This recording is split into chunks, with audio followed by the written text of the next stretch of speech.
The board will now come to order. Madam Clerk, please call the roll. Alderwoman Tyus. Alderwoman Middlebrook. Alderman Bosley. Alderman Moore. Alderwoman Hubbard. Alderwoman Ingracia. Alderman Coulthard. Alderwoman Rice. Alderman Gunther. Alderman Vollmer. Alderwoman Martin. Alderman Ornowitz.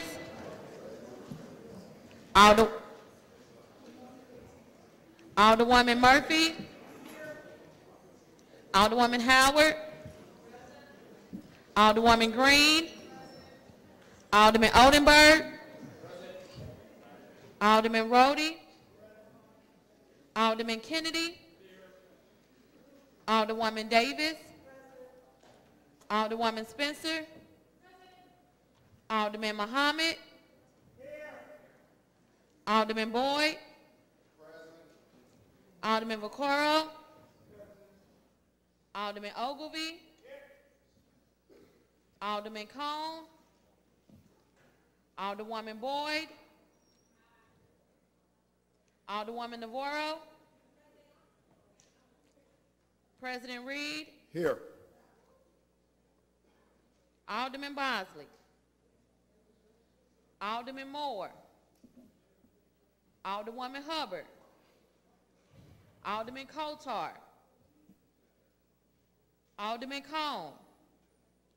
23 present.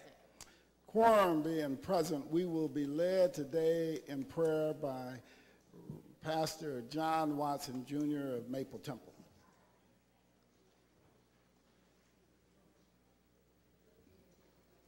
And we all stand for prayer.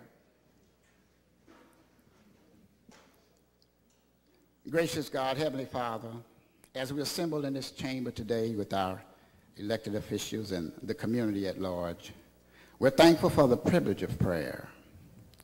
We acknowledge in mercy and kindness, and no thought of ours is left unnoticed, no desire of our concerns ignored. You've proven that the blessings abound when we fall on our knees in prayer.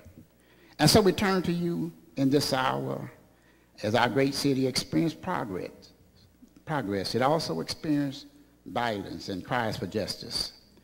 We hear your voice telling us what is required, only to do justice and to love goodness and walk humbly with your God. Fill us with your mercy so that in turn we can be merciful to others, so that we may seek peace and justice in our communities. Strengthen the hearts of our elected officials so that their hearts beat only to the rhythm of your holy will. Flood our paths with your light as we walk humbly toward a future filled with encounter and unity. Be with us, O Lord, in our effort, for only by the prompting of your grace can we progress toward the future together. We ask these through Jesus' name, amen. Let's give Reverend Watson a round of applause and thank you for opening us up in prayer today. We're going to spend with our regular order of business, take up our courtesy resolutions calendar. Alderwoman from the 19th. You recognize on the motion for our courtesy resolutions calendar. I move to adopt our courtesy resolution. Been moved by the Alderwoman from the 19th, seconded by the Alderman from the 22nd. Alderwoman from the 14th, would you like to approach the dais? Alderwoman from the 14th, would you like to approach the dais?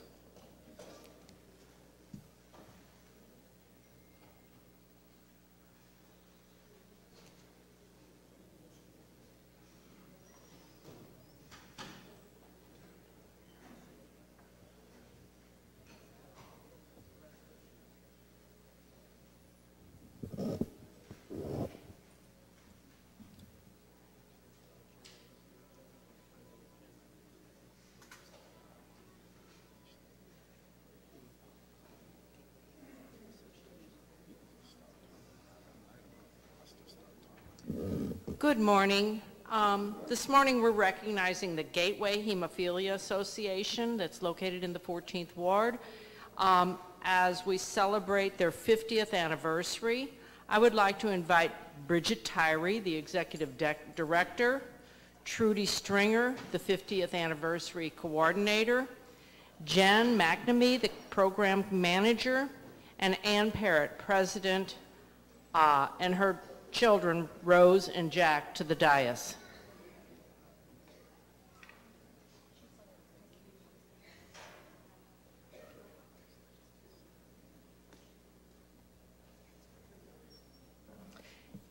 Hemophilia is a dreaded disease that people suffer from and can result in many adverse consequences. People with hemophilia have a limited ability to carry on normal functions in their life. And with that said, I will turn the microphone over to Bridget? Oh, looks like it's me. Okay. To Trudy Stringer to talk about, Stringer? Okay. Okay, just to keep this brief, thank you all very much for this honor. We were here last year deeming that March is our Bleeding Awareness Month. And World Hemophilia Day is April 17th. And we're having our 50th Gateway Hemophilia Association anniversary on that date. Look for the planetarium. It will be lit up in red for us on Wednesday, this coming Wednesday. That's for us, so we're very proud to say that. We've been working in this a long time, and hopefully we'll have another 50 years. The reason I am here is because my husband died of AIDS. He was a hemophiliac, severe hemophilia, less than 1% clotting factor. But he raced cars and he did all kinds of crazy things, and he led a full life, died at 33.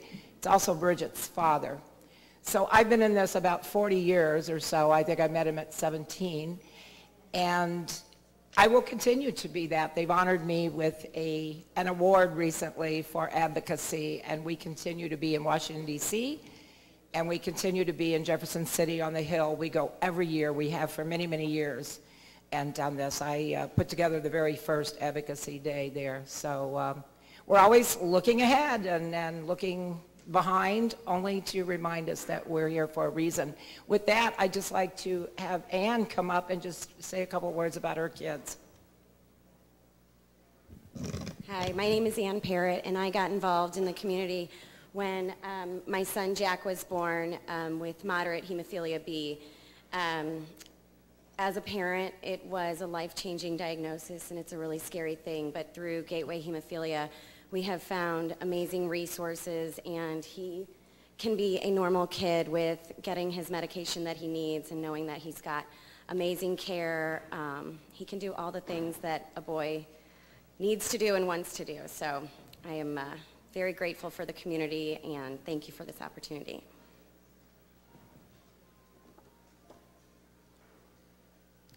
With that said, I would like to proclaim Hemophilia Day on April 17th and recognize their efforts to raise funds and to promote the awareness of hemophilia in the city of St. Louis and the broader community. And I will turn the microphone over to our President, Reed. Thank you. Any further discussion? Any further discussion? Any further discussion? I just want to also just add my thanks for the association for all that you do to raise awareness, but to also help families all across the city of St. Louis. Your work across the 50 years that the organization has been in place has probably touched thousands and thousands of families across the city of St. Louis and across this region. So I thank you on behalf of the city and as a father of four, for the work that you've done. This resolution that we give is the highest honor the board has to give any organization or individual. But what it does, it cements in time some of the organization's total contributions up until this point in time.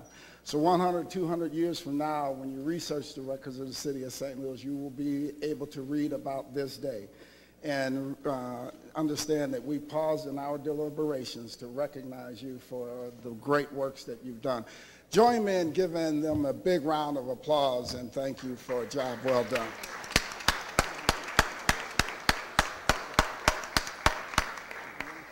I'm good. You sure? Jump in there. Tell people how they can get involved and how they can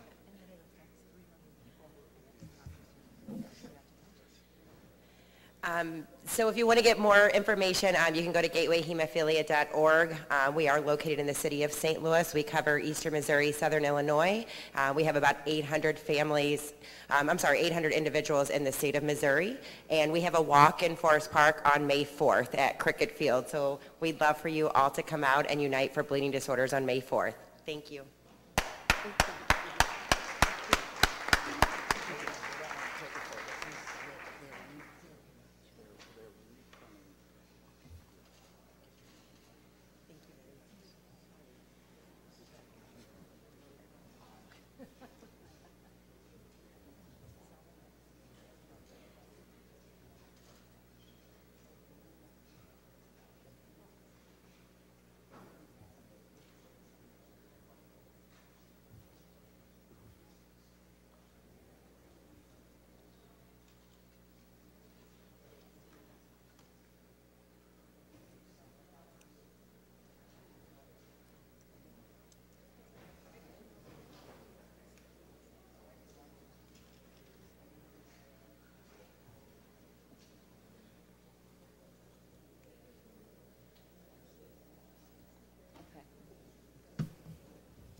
Alderwoman Ingracia, Alderwoman from the 6th, please approach the dais.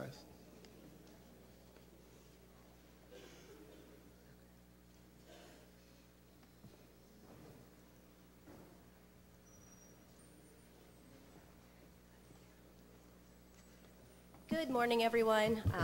This is a bittersweet meeting. It's our last meeting with the Alderman from the 24th as our colleague, so I just wanted to pause and let him know how much we've appreciated working with him.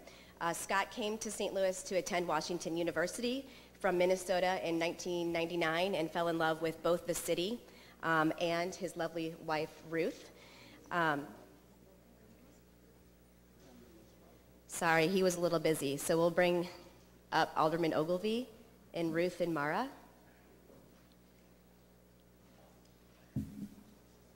Nice bow tie.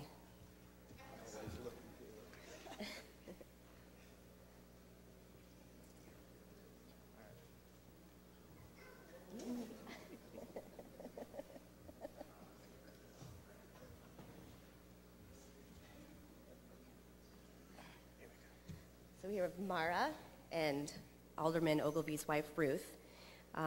So we all know Alderman Ogilvie as a devoted husband and a proud father. He's also an intelligent and humble public servant. We are very lucky that Scott chose St. Louis. He has been a zealous, smart, and effective advocate for legislation and policy on a wide variety of issues, including public transportation, bicycle and pedestrian-friendly infrastructure, campaign contribution limitations, and has been very thoughtful and numbers-based logic on tax incentives here, as well as tackling issues on regional fragmentation.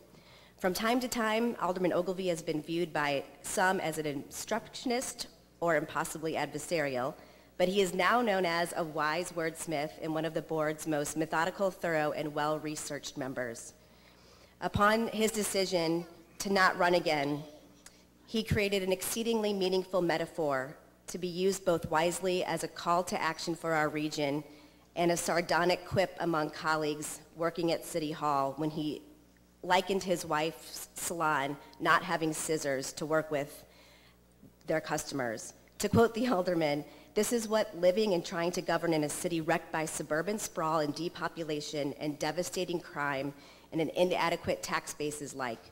We accept that rich people get excellent services because they wall themselves into suburban enclaves and avoid engaging with the rest of the region. We accept that poor people will have poor services because they are poor. We accept that the middle class will endure a series of choices driven by anxiety and fear rather than love and optimism. Alderman Ogilvie embodies the true meaning of public service and devotion to the city of St. Louis. Scott, while sometimes lovingly referred to as a curmudgeon despite his young age, has regularly stood in deference to or left the meeting in protest because of supporting the best interests of women, indigenous people, and stands on the right side of history many times. His departure leaves a role not easy to fill, so we pause today to admire how Scott has moved the city forward during his time as alderman and to thank him for his years of service.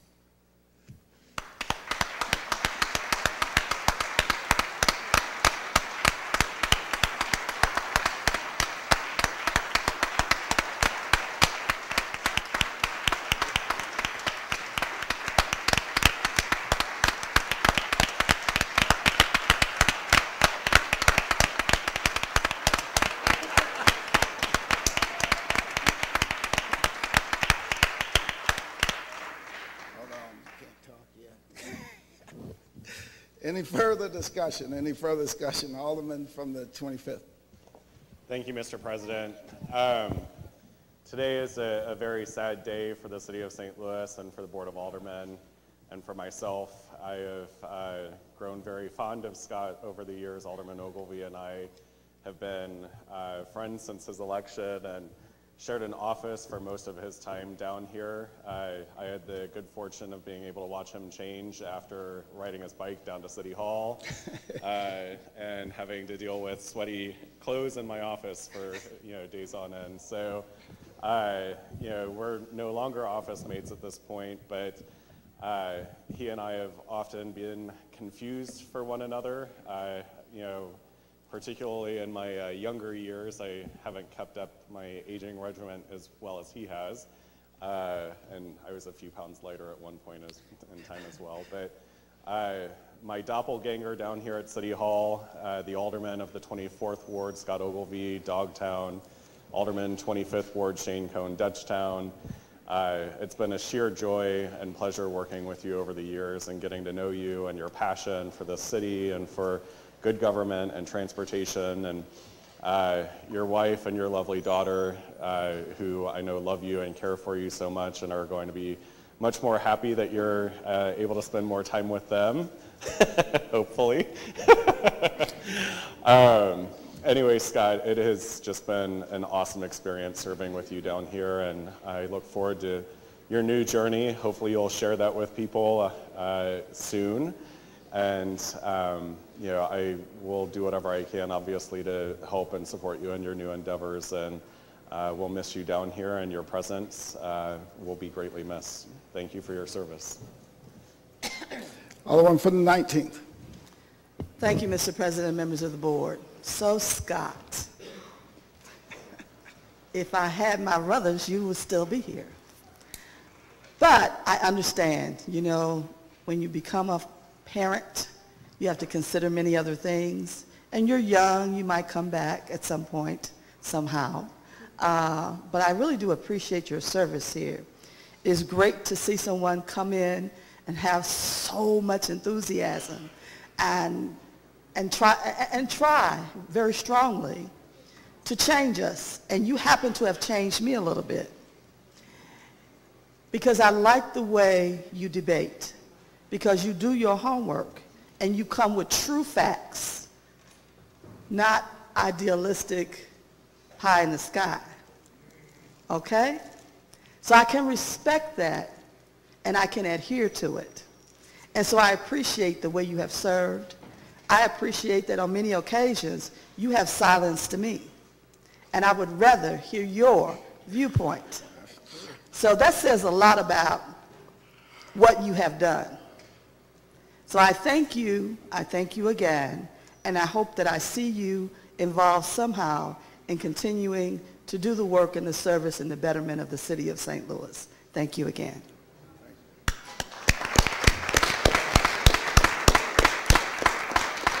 Alderman from 12th. Thank you, Mr. President, members of the board. Scott, it's been a pleasure. I think we've pretty well talked to each other and agreed on a lot of things, and sometimes we didn't agree on some, but that's part of life. I'm going to miss your knowledge down here, and I agree with the Alderwoman from the 19th. You always did your homework which a lot of us don't always do all of our homework. I can say you was very intimidating down here when you stood with your hands on your hip. According to the former alderman from the 11th, he told me to tell you that, and told me to tell you he wishes your best endeavors for the future. But Scott, I just want to say the same thing. Sometimes we move on after a short stay because we want to do other things, try to improve quality of life, and I think that's where your mind has always been. But I do appreciate your time down here. Thank you.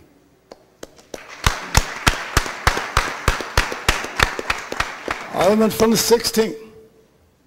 Alderman Ogilvie, simply put, it's been a pleasure. I appreciate the experience and knowledge that you've imparted on me. The truth here is, before I was thinking about running for office, Scott was one of the few aldermen that currently was in these chambers that I reached out to ask if it would be a good idea. After a good conversation, we thought it would be, and I got a lot of good advice from you, Alderman, and I appreciate that. I appreciate the proximity that we share as well down here. Again, through osmosis, a lot of experience and knowledge has been obtained from me by you, and I appreciate that. I'm going to miss watching the way your mind works around city policy in the days ahead, but no doubt what lays in store for you in the future is going to be bright, and congratulations.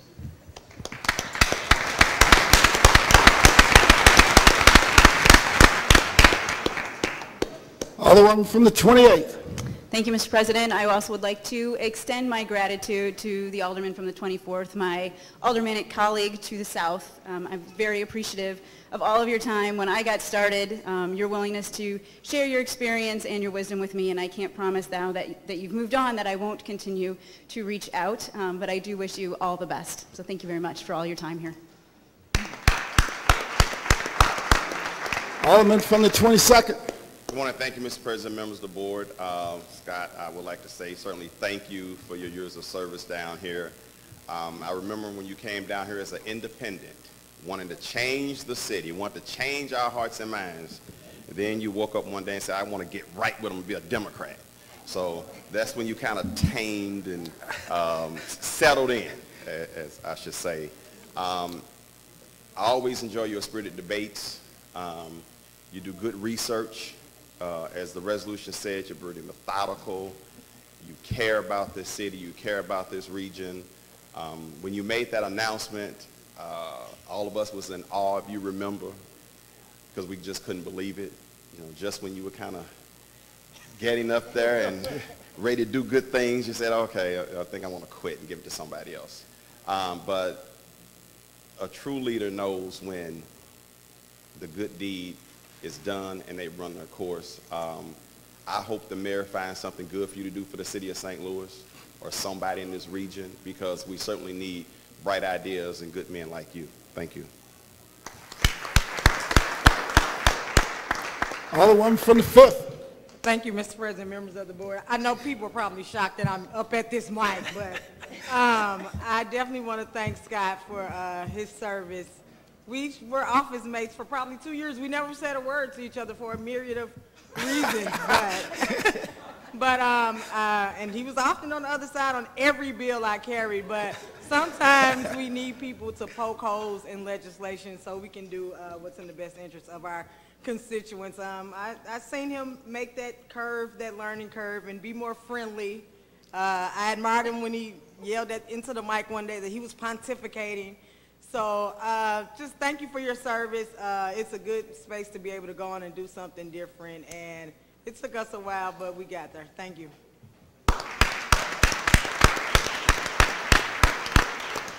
Alderman from the 17th.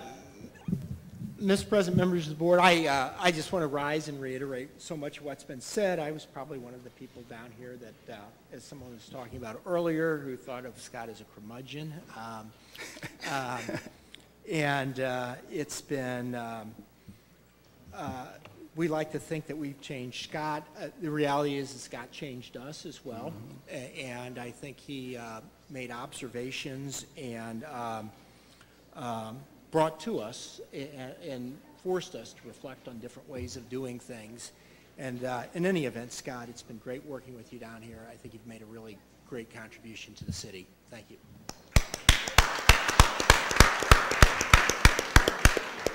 Alderman from the 20th. Thank you, Mr. President. I too rise to thank the Alderman from the 24th for your service. Even though we were often on the same side of issues, and we often were, we always found something to disagree with about. And I think it's your contrarian, perhaps oppositional, obstinance that has always ended us in a better place. And it's the fight that has made us come at the end with better bills, better legislation, and a better city. So thank you for your service. Alderman from the 10th. Thank you, Mr. President. Scott, you've definitely forced everyone to break out their thesaurus before they talk with you. Me personally, I just read the funny papers, but we will miss you, and I hope to see you around. I know I will on the bike race on the Hill, but I liken your time down here to the one movie very shortly, The Curious Case of Benjamin Button.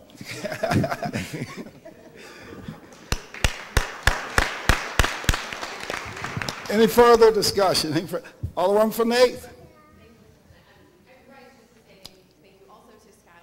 For your guidance as I'm getting started here as well, and I'm sad to see you go with the wealth of information that you have. And I also would like to move that we embank this resolution. It's been moved by the Alderman from the 8th, seconded by the Alderman from the 25th. Any discussion? All in favor signify by saying aye. Aye. Opposed? Motion carries.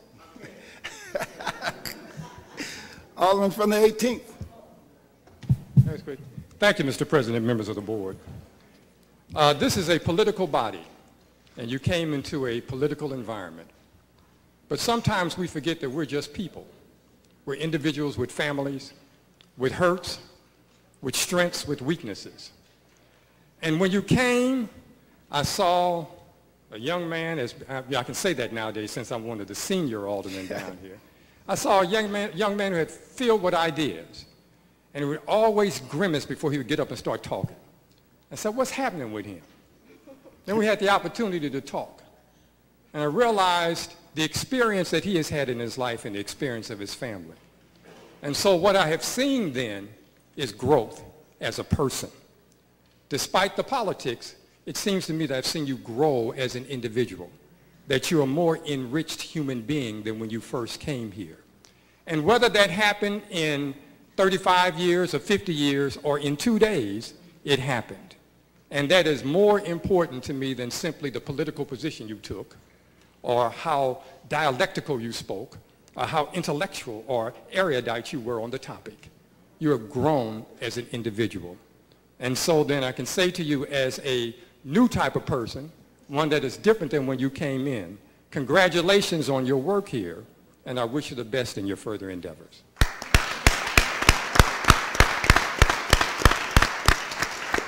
Any further discussions? Any further discussions?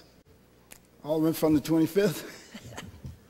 I really just want to watch Alderman Ogilvie grimace and put his hands on his hips before he takes the mic. So I thought I'd prolong him getting to the microphone for just a second longer. That's all. Thanks. Any further discussion? Any further discussion? Also, you know, I tell you what, I am so disappointed to see you go. And I've told you that personally and otherwise. You know, I had a chance, everybody knows that I ride a bike, right? I had a chance to go on a couple bike rides with Scott. That stopped after the second one because he wanted to hold a conversation and I was busy trying to catch my breath. I was like, couldn't wait for the stoplight to come so that we could slow him down some. And, but that's the way you approach the things that you do, Scott. You know, our system of democracy demands and also requires compromise. The people that are successful at it, successful at changing things, they change it through working with others, expanding the knowledge of others, and also working to expand their knowledge at the same time. When we come to a job like this, we come to it with the sum total of our knowledge and all of our upbringing up until that point in time. We also bring with us, when we sit here, the wants and the needs and the wishes and the dreams of people that we represent. And on behalf of the city of St. Louis, my family and friends, I am so honored to have had the opportunity to call you my friend. You have done just a tremendous job of expanding the knowledge of people here on the board. And you've done it because you've had a solid moral compass.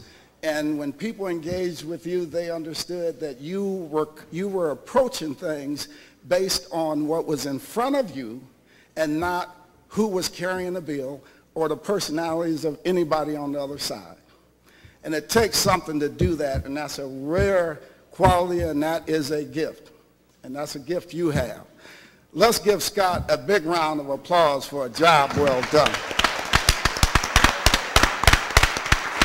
I miss you, man.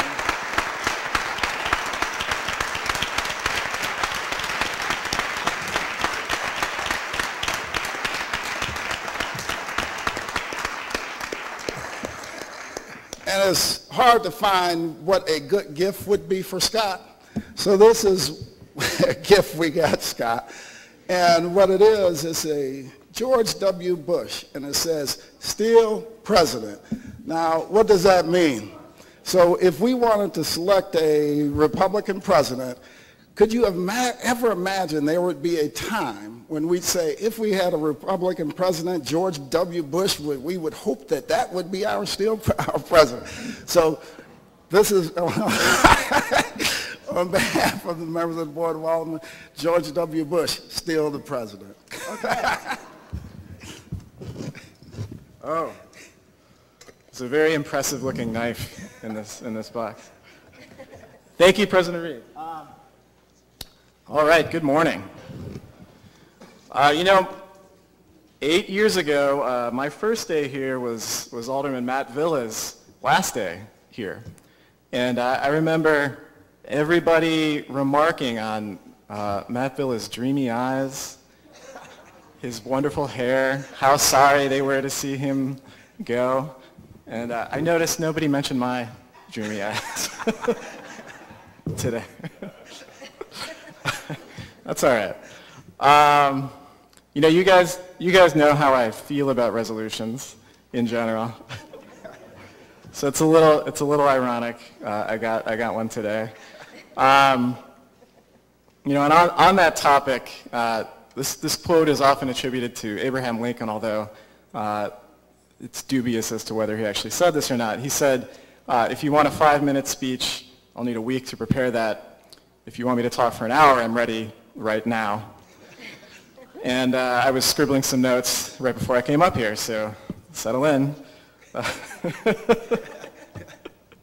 Not really. I was thinking about some regrets I have in this job and some mistakes I made. A particular regret, I took a close look at Alderman Vollmer's bar recently. I don't mean Milo's, I mean the bar in his office. And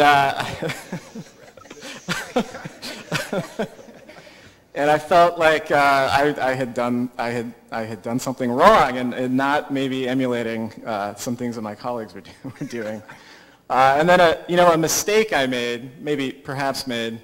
Do you guys remember the bill that would have permitted emus and ostriches everywhere in the city? You might say I went too far with that one.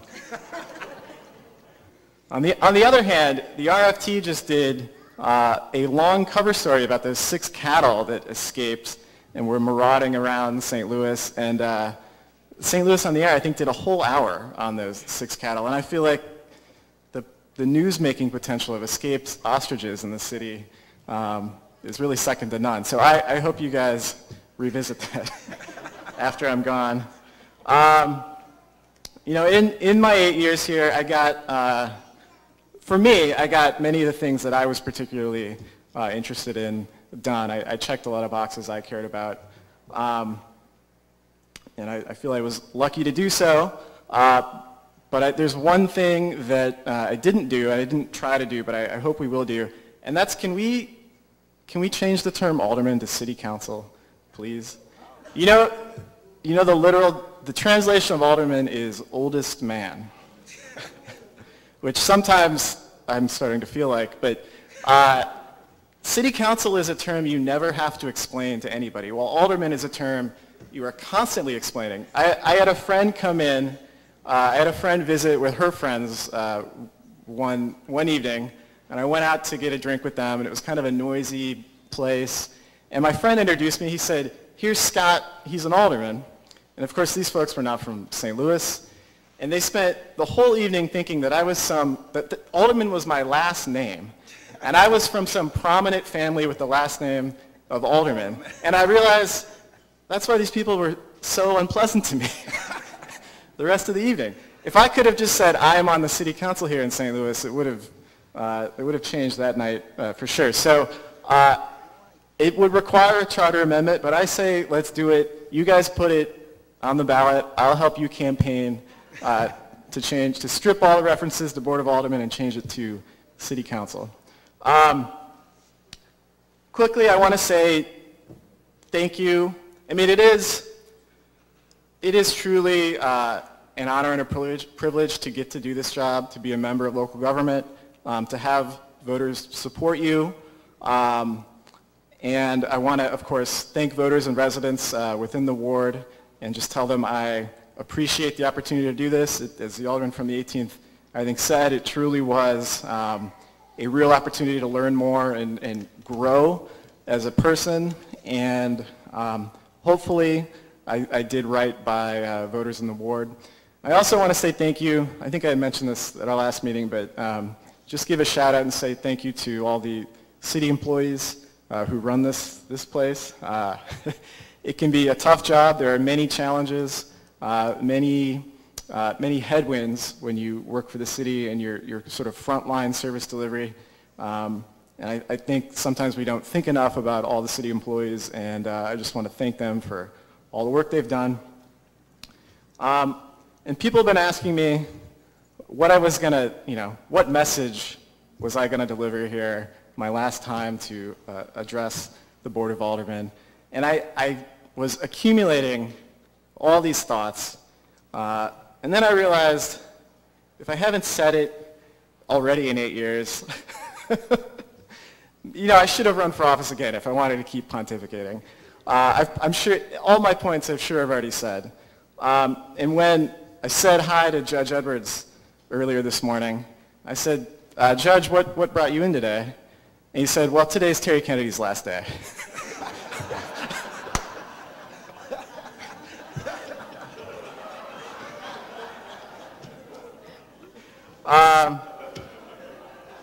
So if there's going to be a real speech, I'll leave it to Alderman Kennedy. So on that note, I just want to tell everybody good luck to the Board of Aldermen. May fortune favor this body and the rest of the city of St. Louis. Thank you very much.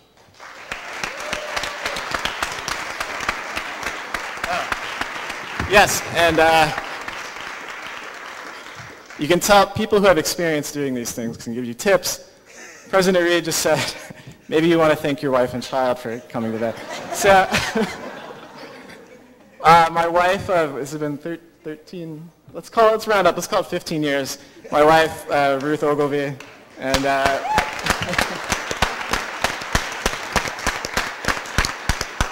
my daughter, who has left the podium. Oh, she's coming back. There she is. Oh, that's typical. There we go. Come here.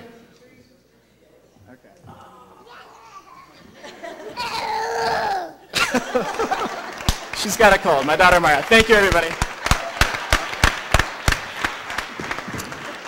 One more. Madam Mayor. Hold on. Madam Mayor. Thank you all for letting me use this microphone again. Alderman Ogilvie, you have served your constituents well. You have served this city well. You have to serve from 9 to 12 years to get the training about thanking your wife. The first 8 years, that's not in the book. But we all know that Ruth and Mara are a really important part of how you've served your community. Others have said this, but I agree you have changed us through your persuasive comments, and that has all been for the better. The only other thing I would say is that when you started out your comments tonight, or this afternoon, you started with your regrets. That's just so Scott. Starting with the regrets instead of starting with all the great things you did. Thank you. You have a long, long list of accomplishments, and our city and our constituents are better for having you been the alderman for the last 8 years. Thank you.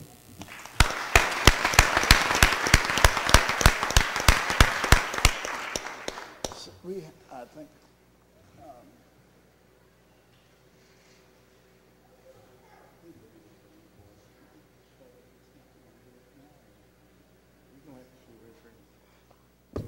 yeah, we'll wait and do it. Okay.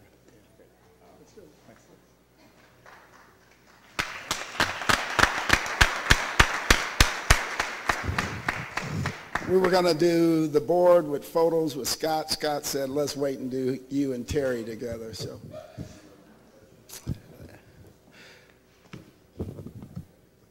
Alderman, would you like to approach the dais?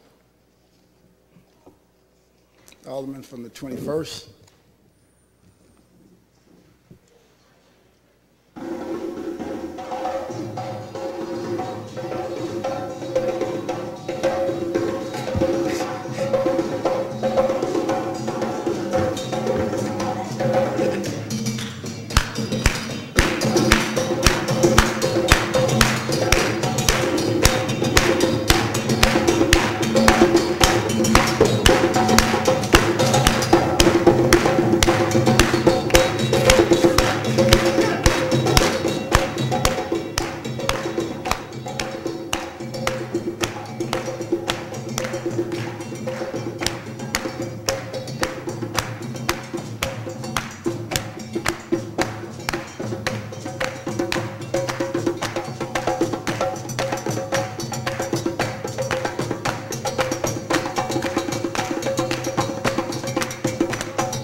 Give them a round of applause again, please.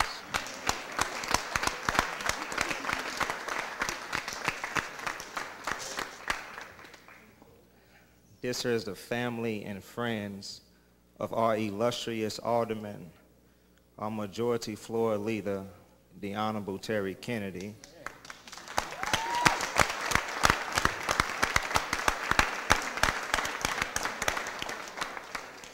Alderman Kennedy had no clue that this was going to happen today. We have been planning this for close to 2 weeks now.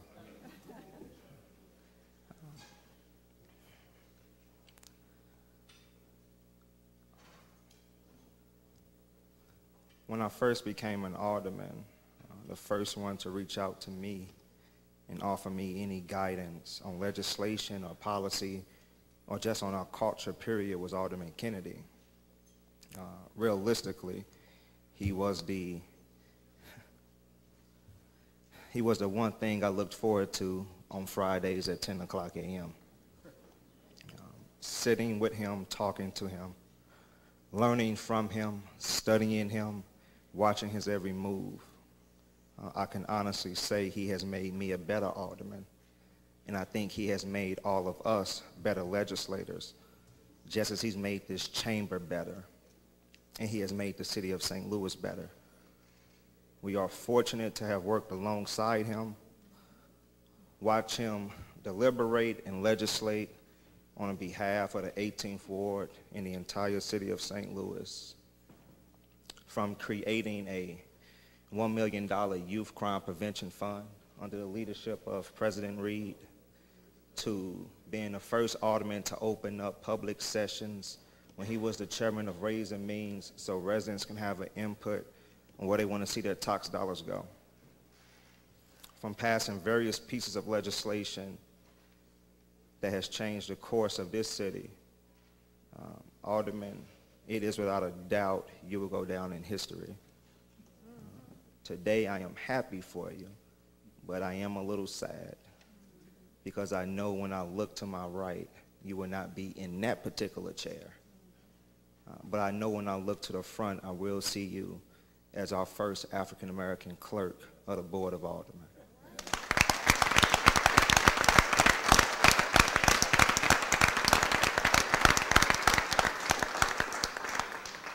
So we have a resolution, and I just know one of my colleagues is going to move to embank it, but I'm not going to read it because we know all the good that Alderman Kennedy has done. The work speaks for itself. Alderman, you know, in African culture, they teach us to count the number of man. You have been alderman for nearly 31 years. That's 11,315 days. That's 370 and 564 hours that you have dedicated your life to this city and to our community. Another Kenyan proverb says, it is the pot that is empty that makes the most noise.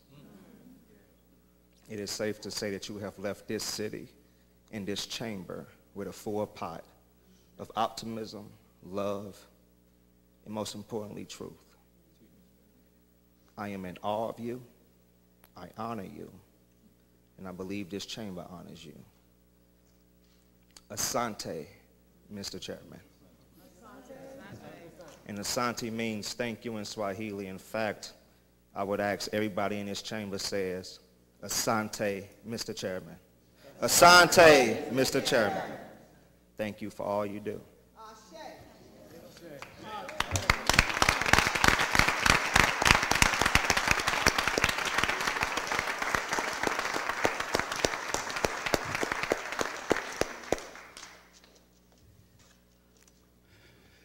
Alderman from the 18th, we're going to have you come up here and stand up here if that's okay. It's tough to give the alderman from the 18th instructions. That's why he was still sitting down there. Alderman from the 19th. Oh, you all know I always call him my king. Terry Kennedy has something very special. And it started a long time ago. So when you look at his family history, you'll understand who this young man is. But I had the opportunity of learning firsthand who he is. We have been working very close together for the last 35 years. You see, he was in the community helping young people even before he became an alderperson. He was a part of so many things that enrich most especially young men and giving them a pathway to understanding their responsibility on this earth. I know that the 18th Ward flourished so under his leadership. I watched it. I was a part of it. I was a partner in some of it. We even had the first neighborhood plan that was done for a north side neighborhood. We did it in joint with the 19th Ward. I love everything about you. You know that. You know, if you want to get me on one of my tantrums, you can say something bad about you. I got your back. And some of you all have not experienced that side of me yet, and pray that you don't. But what I love to say to you today, Terry, is that it took a lot for you to give, because you gave your life to this mission. You truly did. You gave it. There were a lot of other things that you could have been doing. There was a lot of places that you could have been making a whole lot more money, because you are a smart, intelligent man. You have traveled. You understand the world. You understand people and their ups and downs and their misunderstandings of who they are and how they should fit. And you allow them in a very gracious way to be who they are. But you also take that moment to educate them on where they should be and how they should understand. And so I thank you for that too. But you know, you'll never be totally apart from where you are today, because that's a part of your life. And you will still be on the mission to some degree. And so I appreciate you in so many, many ways. I let my son know that you were retiring. I told my sister and everybody, because the history is just incredible.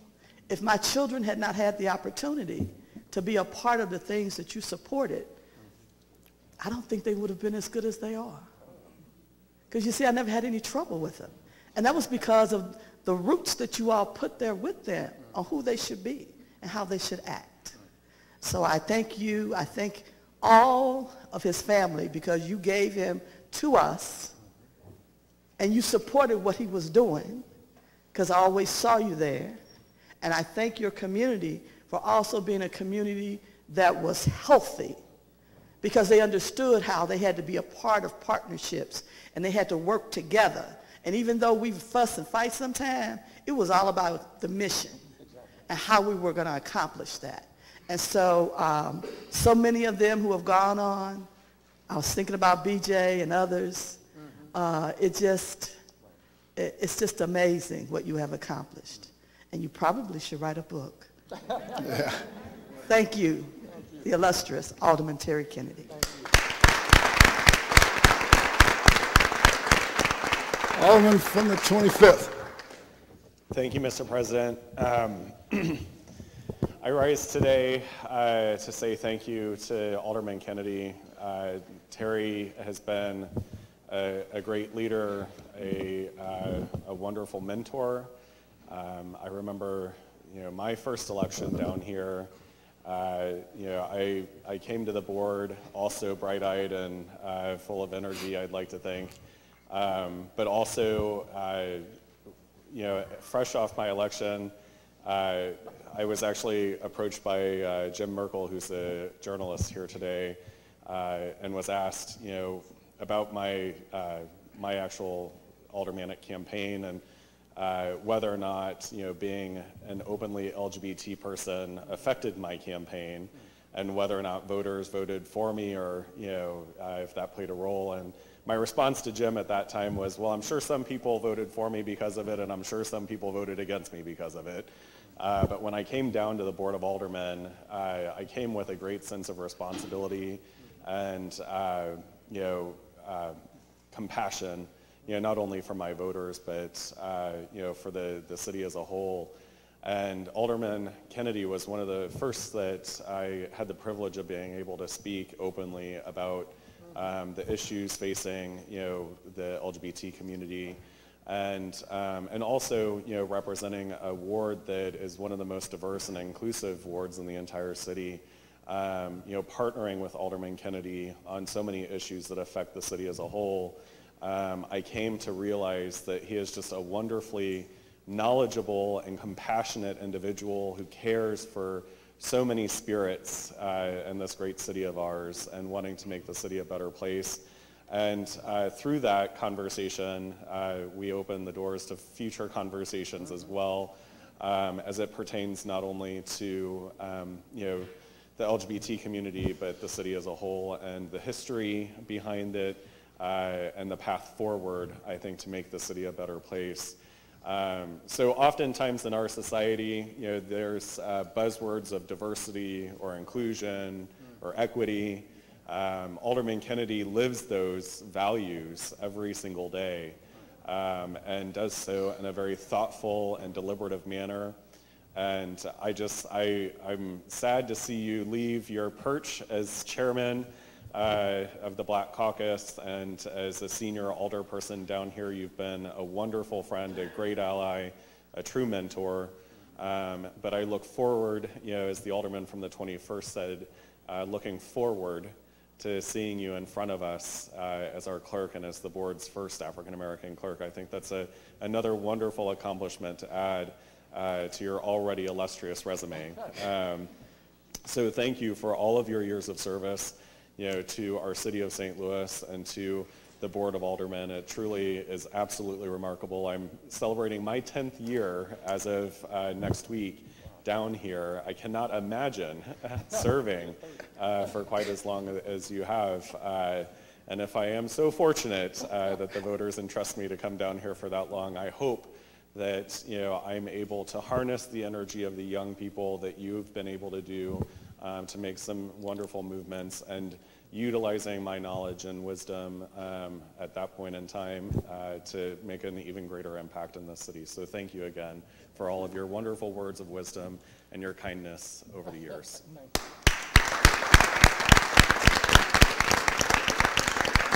Alderman from the 27th. Hey, I'm not going to say Honorable Terry Kennedy, Alderman, because I know you before you were the Honorable Terry Kennedy.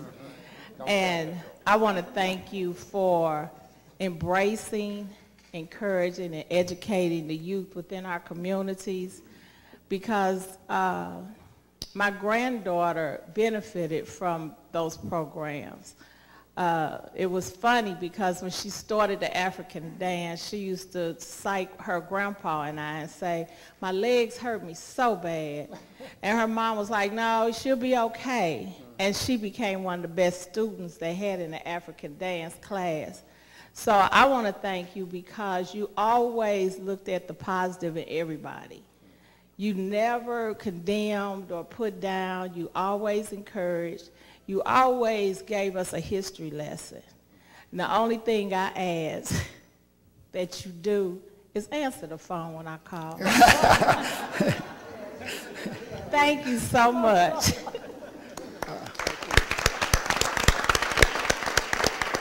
Alderman from the 23rd.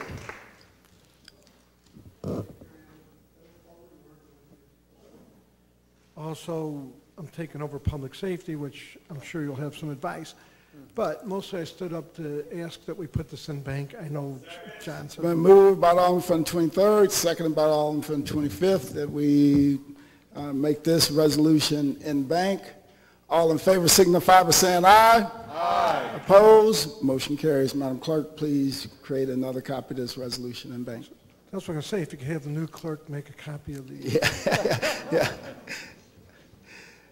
Alderman from the 17th. They always say that it's lonely at the top, and I'd prefer to be on top of other things in the seniority list. It's starting to feel old, but Terry came down here about a year after me, and now there's a big jump between me and my colleague from the 22nd and the 10th, so it's getting a little lonely up at the top. I guess kids like to do or respect their fathers or mothers, and so they end up growing up a lot talking at a dinner table about what their father or mother does at work, and it kind of rubs off on them. And more often than not, whether it's a cop or a firefighter or a doctor or a lawyer or even a city politician, there tends to be something that the parent brings out in you. St. Louis has a long tradition, as I think other cities do, in either states and at the federal level. We see that in multiple presidents who have had relatives run. Here in the city, we've certainly have had that over the years. When I first came down here, I was going through the list. There was alderman from the 3rd was a Bosley. The alderman from the 19th was a Roberts, whose brother served as well. There was a Alderman Clay from the 26th ward, whose brother was a congressman. We had 2 villas on the board at the time. Shortly after me, after my arrival, we had the son of a mayor, Alderman Conway, joined us. We had a son of another politician, Alderman Slay, who became alderman. Of course, much of that has changed, and there's not too many of us legacies down here anymore. I look through the list here. I guess I'm here, and Alderwoman Hubbard has a bit of a family legacy in politics, and Alderwoman Martin does as well. And of course, the Bosleys are still well represented down here. So we've gone from a period where we had 9 to now we're down to 4. When I came down, I really didn't have the honor of serving much with Alderman Kennedy's father, who preceded him. But before I came down, my dad told me what a wonderful man Sam Kennedy was. I was down here, and Sam was ill most of the brief time we had together. It was shortly thereafter that he died. He had been chairman of the HUD's committee for a considerable amount of time prior to that, and his service on the HUD's committee and his tenure down here led to the naming of the room after him. So I feel like I've always shared that with Terry, that family legacy thing, and I know a lot of people today think that's kind of not so good, kind of the professional politician, but I felt like I learned a lot from my dad, and I felt that he told me when I did something stupid down here, I was doing something stupid, and I think Terry probably had perhaps not as much benefit of his father because mine was alive while I was down here, but I think for many years he shared that benefit. One of the nice things about being an alderman or an elected official is just the ability to pursue that thing that is of your interest. The city touches a lot of people in a lot of different ways. Everything from airports to the water to our health. We're now even starting to, as a result of our colleague from the 25th, we're going to start looking a little bit more into education now. But we touch people in so many different ways, and when you come down here, it gives you the opportunity to begin focusing and looking at a subject and becoming really good at it, or perhaps knowledgeable at it. It gives you the ability or flexibility to pursue things that is of great interest to you. And when I think of Alderman Kennedy's career down here, I can't think of anyone or anything that at least to me screams his attention and kind of his legacy and his life work was what he's done in civil rights and opportunity, creation of opportunity. He and other elected officials over the years have worked very hard in that area. He's the one who has the continuity, though, so I have to attribute so much to him being down here. Others have certainly worked along the way. But his pursuit of that over a long, long period of time has made a difference, and I think it is something that our city will make our city stronger, has made our city stronger. We bring our life experiences down here, and we have so many different perspectives. So much of our life's opinions and perspectives are framed by what we did as kids and what our family was like and everything. You get down here and all of a sudden you start running into people with different life experiences, and they open your eyes up to a different way of viewing things. And Terry, your work in creation of opportunity for minorities, whether it's in participation or employment opportunities, certainly has brought a perspective that I've learned from, and I appreciate that. Bless it. It's been great working with you.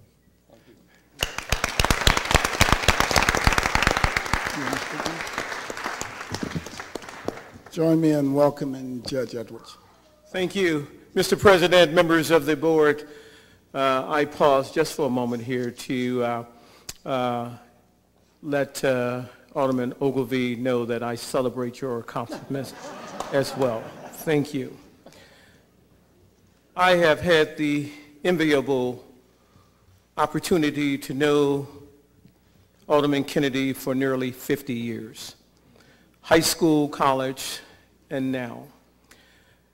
Terry has always been the same.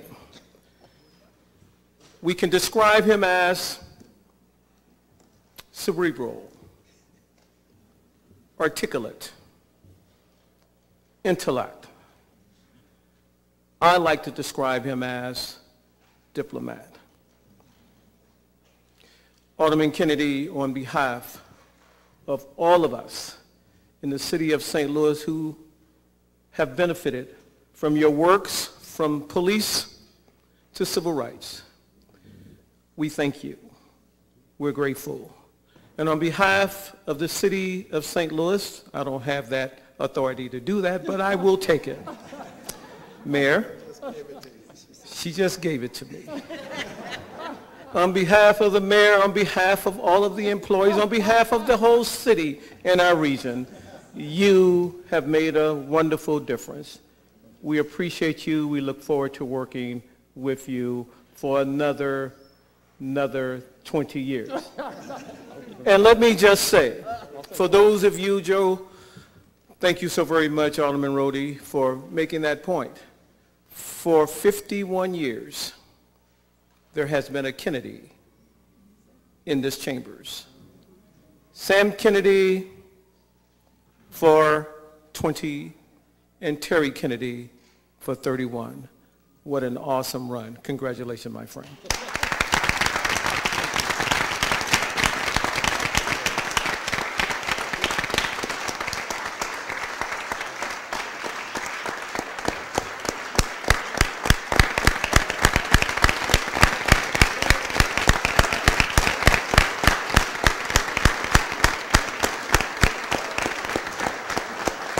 Not over yet. Alderman from the 20th. Thank you, Mr. President. In a time where our national politics, the polarization of politics nationally and often here locally is so extreme, and even though we're all typically in the same party down here, we are often polarized on issues.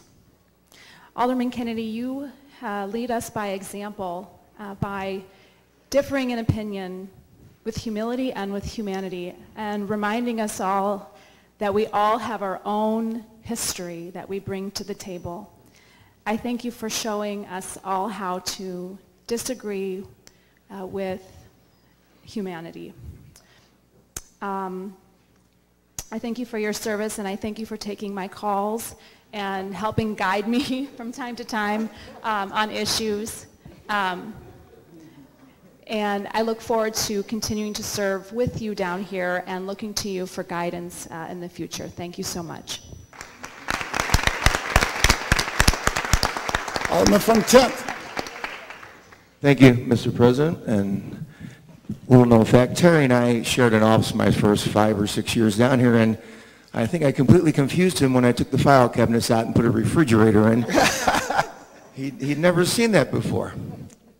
But it was quite an experience. I learned a lot from being with you, Terry. Again, what we're losing here is one of our most profound pontificators on the panel. A little alliteration. But also something I noticed that he's always been gracious and to everyone, and wanted to thank everyone. I noticed reading the courtesy resolution calendar today, he pulled the Michael McMillan. He has more courtesy resolutions on the panel today than anyone I've ever seen. 27 to be exact. It's a new record. Let's congratulate Terry. Alderman from the 3rd. Thank you. Excuse me. Thank you, Mr. President. Good morning, members of the board and everyone. I have not had the pleasure to really serve with Alderman Kennedy for more than 2 years, and I know my father has had the pleasure for a very, very long time, and I can appreciate everything that you have done for this city. And whenever I ask my father questions about what about this or how about this, he always says in his interesting voice, "Did you ask Terry Kennedy yet?" Yeah. And he's always interested in and not to say that everybody's opinion isn't valued, but there are a few that we know speak volume. And every single time there's an issue, I think, within the city that we all are, as Alderwoman Spencer said, are polarized on, and we have all these different ideas of what is the point of direction that we want to go in for this city. You always have a way of articulating things to where we all can come to not necessarily some type of an agreement, but an understanding. And that's one of the biggest things I think that we will miss, is being able to have someone who can actually bring everybody to the table. That's extremely important in a body of individuals who are supposed to direct hundreds of thousands of people within the city into a new direction. And it's unfortunate, but to have you right next to us and still have you to be able to counsel us is extremely important and very appreciative. I wish you well in your new journeys and everything that you have planned. Hopefully you get a lot of vacationing. I know this can make you grow gray hairs. I got a lot going on under my chin. You bring a lot of wisdom and experience, and as we know, we have a lot of new individuals that have just come on to the board, so we're losing a lot of our wisdom. We're losing a lot of that experience. Not to say that we are inexperienced, but that experience that you have going through all of these different transitions throughout the city of St. Louis, working with different alder people, and the city itself, how it has transitioned over these last 50 years. We need people that have an understanding of the way that things used to be, the way things are, and the way that things need to be. So I appreciate everything that you've done. I appreciate your family lending us his mind. You can lose your mind in this Board of Aldermen. So, we really, really appreciate everything. I appreciate everything that you've taught me. As soon as we got into the Board of Aldermen, you pulled us to the side and tried to teach us the values that we needed to be able to move around within this board so we can make the correct decisions and be able to, win over our colleagues on certain things. You have been very, very helpful in ensuring that we have and understand the rules and the way that we should once again maneuver. I appreciate everything that you've done for us, and this is certainly one of those times where you feel some type of way in your heart, so I appreciate you, sir. Thank you for your services. Madam Mayor. Thank you, President Reed. Alderman Kennedy, to you and to your family, thank you. You've truly made a difference in our city. And one of the things that I know about you is that you only speak when absolutely necessary, usually in short, and you lead through example and through quiet persuasion. Thank you for that. Your style has made a difference, and our city is better for you. Thank you to you. Thank you to your family. Alderwoman from the 15th. Thank you, Mr. President, members of the board. And Alderman Kennedy, we're going to miss you a lot. You're one of the few people that really mentors young people at this board and mentors new people who come in. And I don't know that you always know how much of an impact that has on so many of us that have come in over the last few years. In my first 6 months in office, we had both civilian oversight and minimum wage, which were extremely contentious bills. And the grace that you handle such hard situations, committee hearings where a fight breaks out, and you are the person to restore that common order and keep the policy center. And having a minimum wage bill that we weren't sure how we were getting through the politics of it all. And being there to have that open line of communication. I probably called you 10 times a day some days, and you picked up that phone to figure out how we could get this bill passed through the board. And so your legacy will go on for a very long time, even though you're not here, voting on bills anymore. You will still be present, and the impact that you have made on so many of us here will be passed on, and we will be passing it on to the folks who come after us. Thank you. Alderman from the 12th. Thank you, Mr. President, members of the board. Alderman Kennedy, I just want to say thank you. I met you down here back in the 80s when your father was alderman sitting next to Red Villa, and a lot of the aldermen and alderwomen that passed through here, and I cannot go without mentioning Joanne Wayne's name, and Mary Ross, a few others, the Mayor Clarks and that. But you were like your father. I watched your father and read it. I mean, you talk about aldermen that communicated. I've never seen aldermen get upset with each other. Everything had kind of a flow to it, and everything had rules. But I think you learned, your dad would be very proud of you.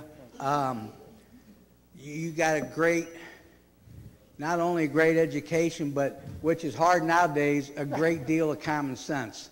I think you've been very blessed with your vision. I know you fought for years to get a civilian review board. You know, I know you always had the best interests of the city. And I've learned that through you since I was down here working for the city. But I just want to thank you. I know I'm going to see you again, and I'll still be pestering you. Thank you. Alderman from the 6th. President, I just wanted to rise and join the ranks of my colleagues to thank you for your time here at City Hall. You've definitely helped me learn and grow in this position. I've learned from some mistakes and have always enjoyed conversations with you and listening to you talk on a wide variety of issues. And to the Alderwoman from the 15th point, we couldn't have done minimum wage without you. Literally, if you don't know, Alderman Kennedy was sick as a dog that day and was sitting in the back with a trash can and came out whenever we needed him to vote. And so you don't get dedication like that, and a lot of folks looking forward to working with you as clerk and appreciate the time I was able to spend with you so far. Thank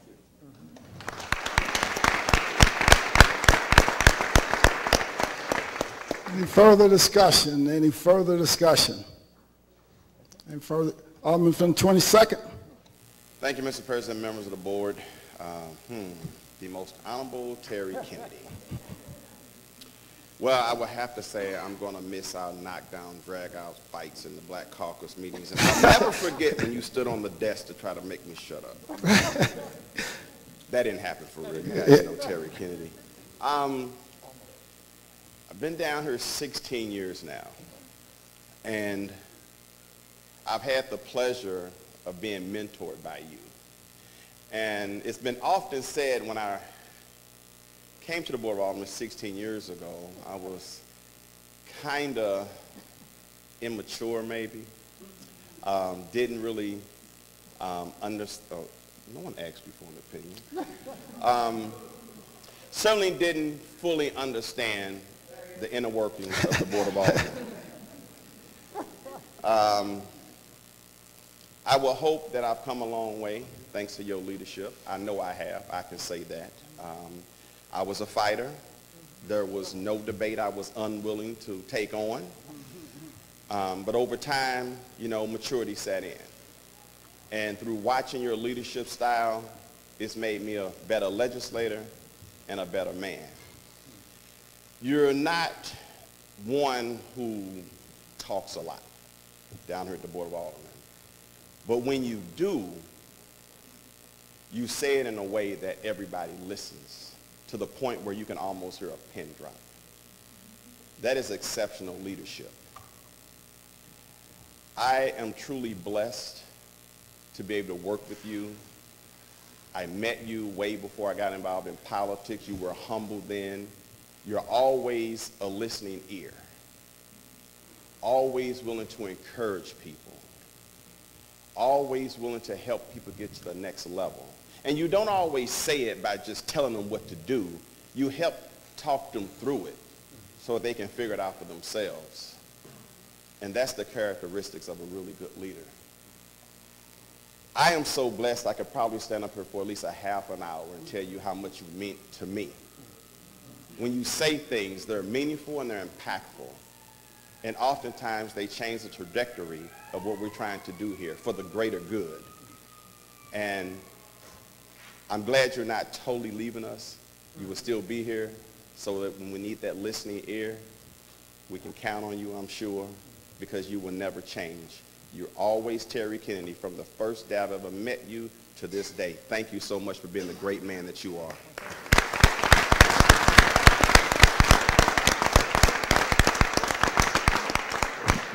Any further discussions? Alderwoman from the first. Mr. President, members of the board.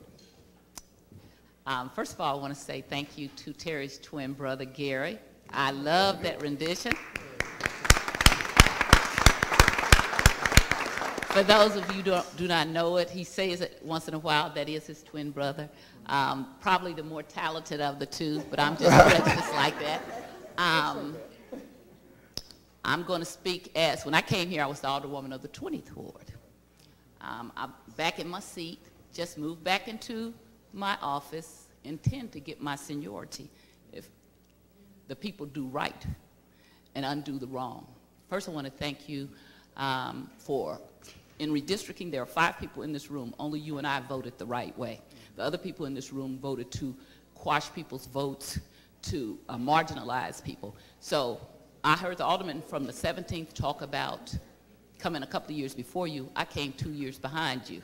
Right now I have 18 years instead of 28 years because of what was done. And then it's not me, it's my community, because that's what everything is about down here. It's about your community. But I'm a pretty tenacious person. You were here when I told them many years ago that I would come back. And I've come back just with that purpose, to serve my community as long as they want me to. That's what you did. That's what your father did. When other people tell our stories, they leave out things. Leroy Tice was one of the first black state reps in the state of Missouri. They don't know our story a lot of times. That's a thing that you've always done, is you've been a storyteller. You tell our history in a way that people can hear it. Our history is important. Since I've been down here and I look around and I see how our history is not around here, that's important to me, that at some point we correct that. Slowly but surely, you did work on things to correct things. Being the first of anything is a hard thing. Being the first clerk and a black clerk in the year 2019 is ridiculous. We are a city that is majority African American, yet we only have 11 black aldermen. That's wrong. You and I have always worked together really well, gotten along as you do with anybody, but understood our importance in being here. So much so that when they redistricted me and gerrymandered me, you, who hardly ever gets into politics, turned around to me and said, "Don't you leave here," okay? And I knew how important it was, but I also know how important it is not to cut backdoor deals and be submissive to people. I will not ever do that. The difference in me being a black female and being a white male alderman is the difference in me being number 1 in seniority or number 2 in seniority and number 12. But I'll take the number 12 because I am never going to be submissive to anybody. And for those who have voted wrong, they should tomorrow right that wrong. If they don't, shame on them. One of the things about making a mistake, and I've watched if you thought you did something, is going back and redoing it and correcting it. Not saying you're sorry, but how do I correct it? I've been working with you for the Citizens Review for a lot of years. And you know I never voted for it because I kept pushing for it, not because I wasn't for it. I just really wanted it to be the best it could be. And I've watched us take small steps to make it the best it could be. I've watched other things. I've watched you be the chair of the caucus a couple of times, okay? And for many, many years, I've watched you build up the 18th Ward. I've watched you be a black man. And all that means in a society that likes to undercut black men, okay? I watch your interpersonal relationship with your family. I call all the people who have learned to beat the drums and dance, those are your children. You and I don't have children, but we have children. You are somebody I consider a very important person on this board, quiet but determined. I don't think people who are talking about you really understand all of who you are because they don't understand your commitment to black culture, black history, black people, making a difference, having a different style. They don't mean that you're not doing the same thing, but you can have a different style and that works for you. For me, raising hell rate works for me, okay? Not giving up, pushing, looking around and seeing that every black elected official in the city of St. Louis, citywide, I helped get in office. That means something to me. You also may have worked very quietly behind the scenes. I want everybody to know, yes, I worked for that. So different styles. Appreciate your leadership. Appreciate when I hear young aldermen say, young black male aldermen say that you have been a mentor to them. I appreciate when I hear young white female aldermen say you have been a mentor. This city is appreciate openly gay, outward, say everybody sees me, gay men saying you're a mentor. This city is a better place when we have people from all different walks of life and we're fair. When we're unfair and we cheat and we undermine and we treat one segment of people better than the other and treat one segment of people less than the other, that's what's wrong with our city. You've never gone along with that. I don't know of anything where you voted for to marginalize black people or to even marginalize women or anything like that. So I appreciate that. Those are things that are important to me. Your quiet leadership, your strong leadership, your drums on your desk right now, all of those things I will miss, but I don't have to miss them because you will be our clerk. Again, I do not like that first, because that just really talks to what's wrong with our community, that in 2019 we got a first anything, okay? That we keep people's seniority based on racism. Those kind of things that are things you have not participated in.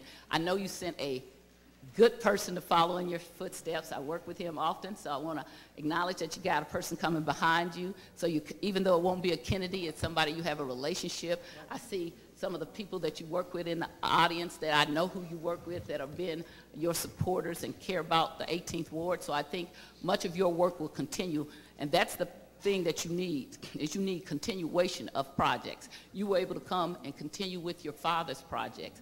The alderman, the new alderperson, because you have a relationship, you can continue. When you break that continuation up, that is often hard to come back. I've experienced that coming back after being gone for 10 years, getting things started again. So you have had all of that opportunity, and a continuation of 50-something years is something often we don't get in the African-American community because they find ways to steal it from us.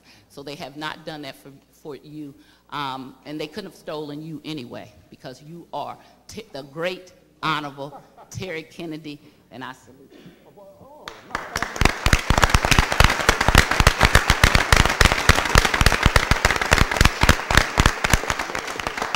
Alderman from the 5th. Thank you, Mr. President, members of the board.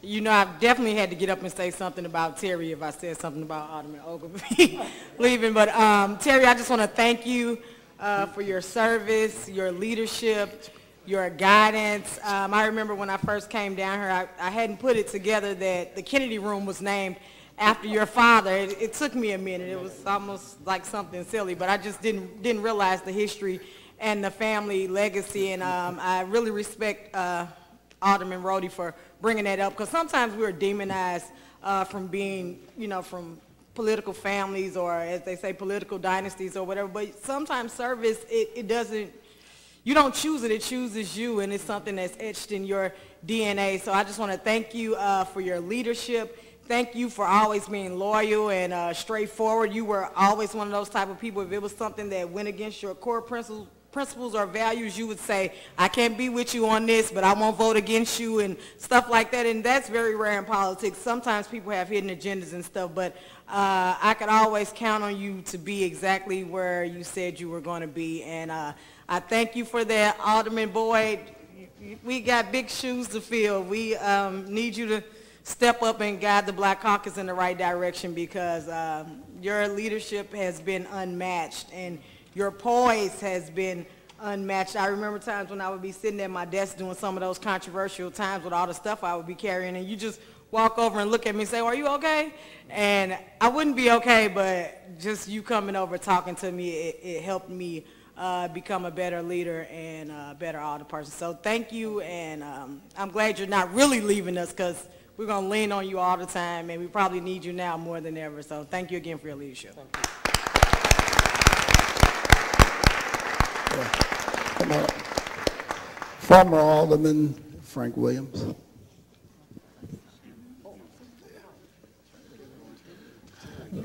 All right, good morning. I tried to speak on the floor, but the president said, no, come on up. So I appreciate that.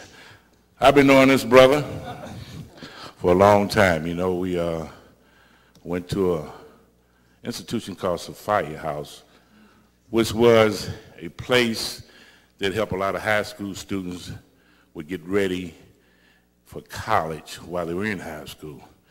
And Darlene Green, me, and you, and Vervis Jones, Al Chappelle was some of the instructors there, Vervis Jones and Al Chappelle, but Jamala Rogers was there too. That's right. That's exactly right. So it's been a while, and you know, he's been a strong leader ever since I've been here. Just like some of the words that Alderman Boyd has spoke about, he mentored us when we got down here. I mean, he's made us better leaders. I was in the class of '03 with Joe Valmer, Alderman Boyd, and Donna Barringer, and he made us much better in some of the legislation that we tried to submit. And if it wasn't for him, I'm sure we wouldn't have done as well as we did. This brother has a lot of knowledge, as everyone knows, in legislation. But not only that, what makes me very proud of him, the African-American history is so rich that he has. And he makes me feel good as being an African-American man. So I've learned so much from this man. He's made me a better alderman, made me a better person too also, because of his approach and how he really leads and helps and mentors others. So I just want to thank you for all the help you've done with me and others, and we're really going to appreciate you being here so you can continue some of those lessons that you will distribute. So again, thank you for everything you've done for me, brother. Appreciate you.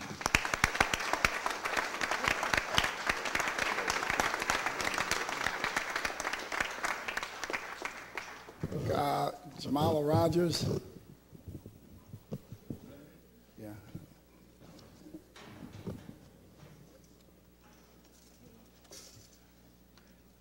Bring your brother up. Let's bring the twin Kennedy up while we're waiting for Jamala to speak. Oh, here, you made it quickly. You made it up there quick. Good afternoon. I really wasn't expecting to say words because my history with Kennedy goes way, way back. I would almost say the womb, but not quite that far. I think I echo all of the things that people have said about him. I'm just always so proud to see him in his element, which is community service, public service, and knowing the trajectory of what that came from. And so I just feel proud of you today and all that you have accomplished, both here in these chambers and in our community. And I know we always share stories about what we've done, and yeah, and thanks for bringing that up about Sophia House, because I definitely have memories about that. But yeah, good luck, and I'm sure we'll see you down here. I think it's a blessing that you won't be totally separated from here, because I think it's just going to be an extension of your knowledge and wisdom and experience that we'll be able to tap into. So thank you for all your leadership. Thank you.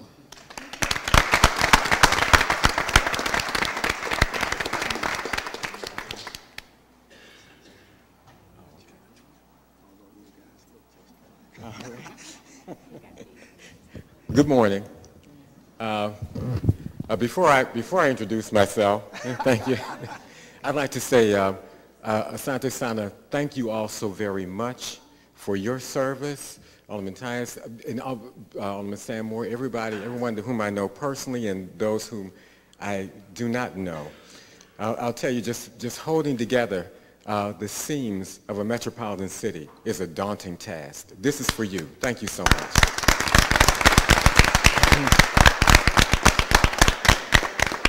I am Thadi, or Gary Kennedy. I am Alderman Terry Kennedy's twin brother, but it wasn't my fault. First and foremost. And I have to say that we both learned a lot about the right of eminent domain. Upon birth, you got to evacuate that area, you know, and get out here and live your life. About my brother, thank you so much for accepting him in the womb of this service. The work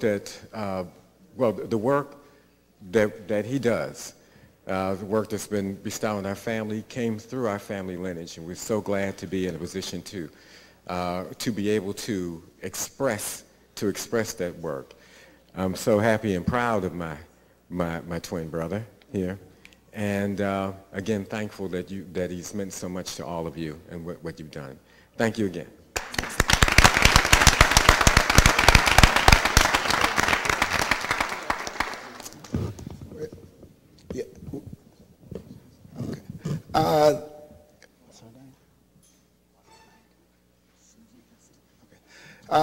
Susan Johnson, the cousin of Alderman Terry Kennedy. Yes, oh no. Good morning, everyone. My family is behind me like, oh no. Y'all, I have the gift of gab, so we're going to keep it small so I don't get collected in the head. But my cousin right here, the root is our Johnson family. That's our grandfather. His mother, Frances, my dad, Andrew, sister and brother. He is our root for this community. He has been a root. He grew up right up with Uncle Sam, of course, because that's his dad.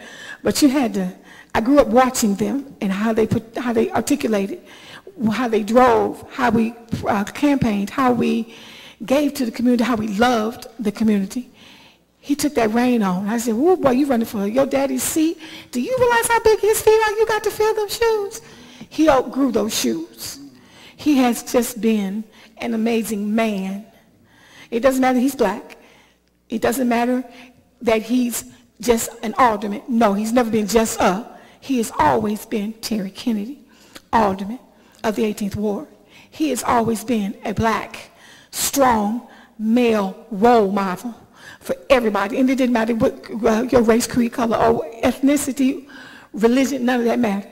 He's always been that kind of anchored person. And I say that from my heart. I love you. I'm proud of you. And I call that an honor to say that you're my family. And I'm ready to cry. God bless everybody. Thank you.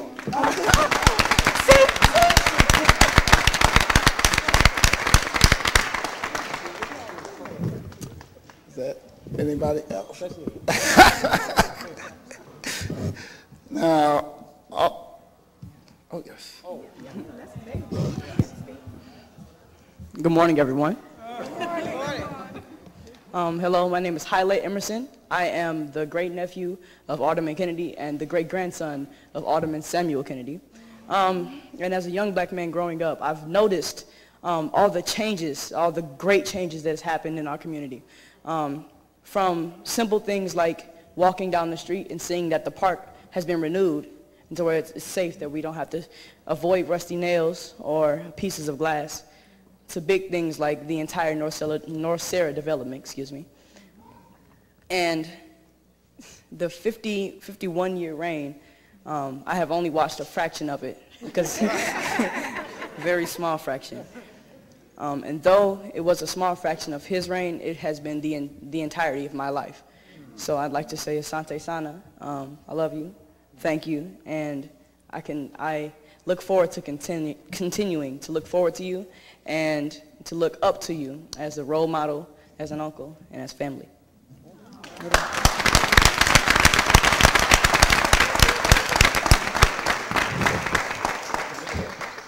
Okay, beyond a shadow of a doubt, you know we're going to see another Kennedy in politics. That was just beautiful. That was just beautiful. And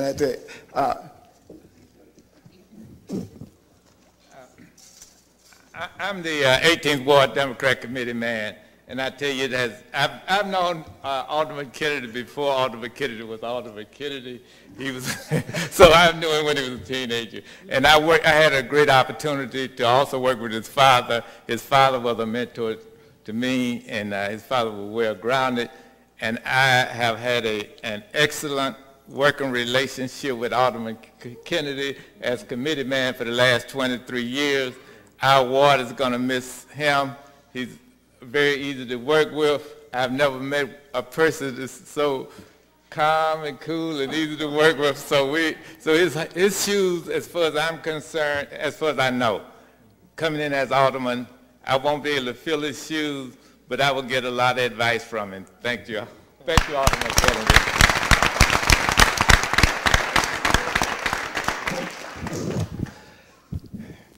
anything further? We're good. I tell you, I am just so honored to share this dais and this podium with the likes of Alderman Terry Kennedy, our majority floor leader and friend of mine and others. You know, I was just jotting down some of the words and phrases that were used today to describe Alderman Kennedy. Leader, educator, counselor, change agent, historian, great communicator, visionary, a person of wisdom, humility and humanity. I can't read my own handwriting sometimes. I have to stop using shorthand. Champion of equity and equality, a committed public servant. Terry Kennedy, those phrases and more describe you.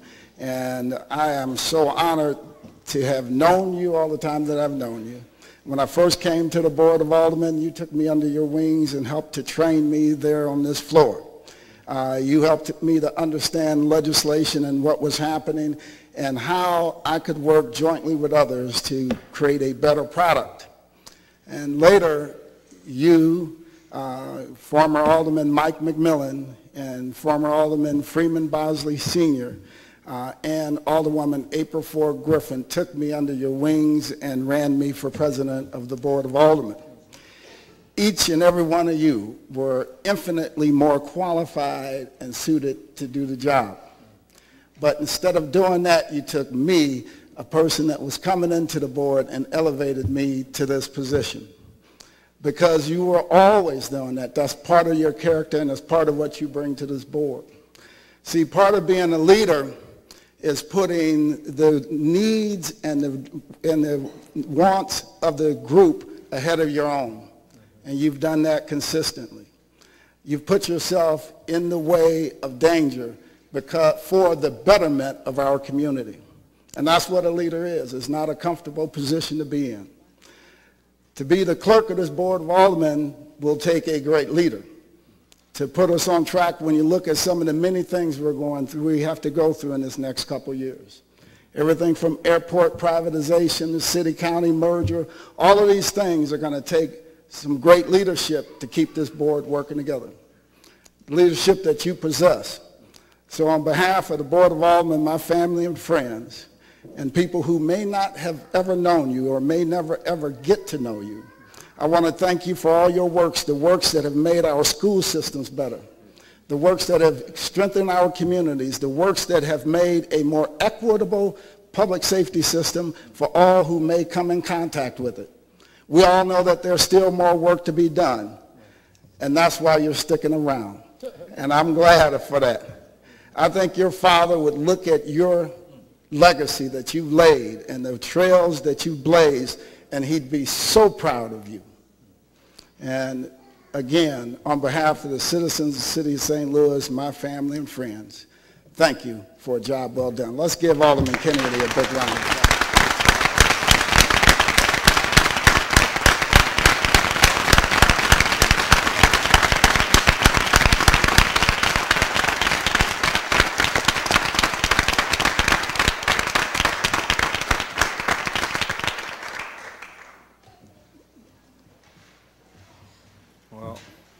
Well, Alderman, we want to present you with an award, and this was specifically designed to fit and tailor you. Oh, okay. Yes, it's very bland. Well, okay. Just like it, we got it. Yeah, just like it. That's beautiful. If y'all remember what I said earlier, African culture teaches us to count the number of man. Again, he has served as alderman for 11,315 days. There's a book written by Elijah Muhammad, and he said that if man wanted to travel to the sun, it would take 11,300 days. So this award is in the symbolism of a sun, and in the middle of this award,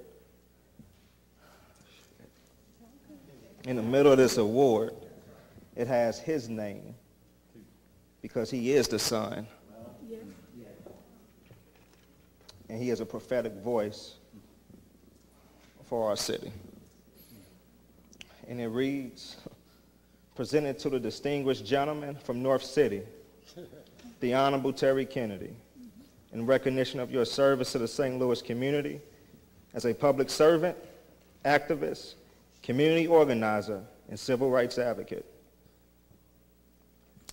Presented to you on behalf of the city of St. Louis, President Reed and myself. Thank you.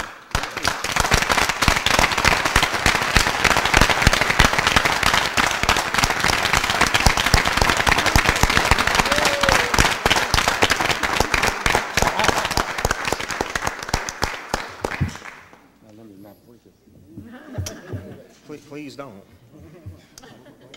Well, thank you. Yeah, you're in trouble.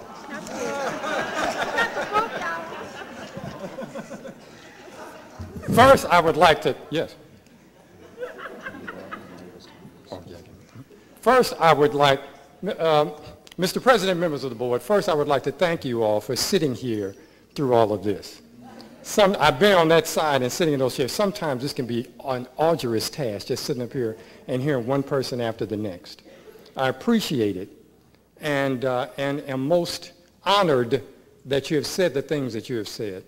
But since this is my last opportunity to stand here as an alderman and say a few words,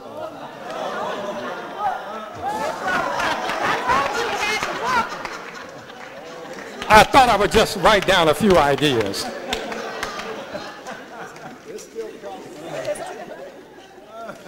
If I have done anything that you have liked in any way whatsoever as alderman, then know it was solely my idea and my idea alone. No one else had anything else to do with it, and it was the brilliance that came from inside of me. If I've done anything that you didn't like or that you thought was wrong and incorrect, then know it was not my idea, and I was tricked into doing it. That's all that's written on the paper.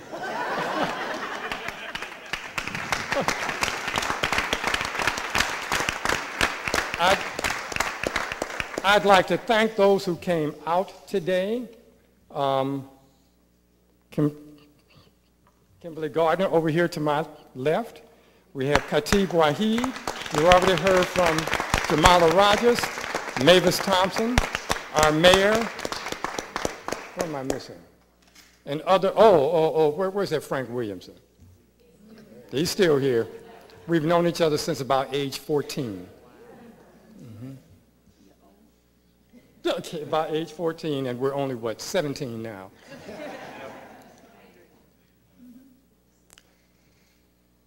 Everybody comes from something. We just don't appear out of anywhere. We stand on the shoulders of those who came before. Their work has provided us a legacy to follow and a pathway to forge. There are those that were here in this chamber that had a profound impact upon, you say, Terry Kennedy. The elegant Mary Ross that would sway across this room.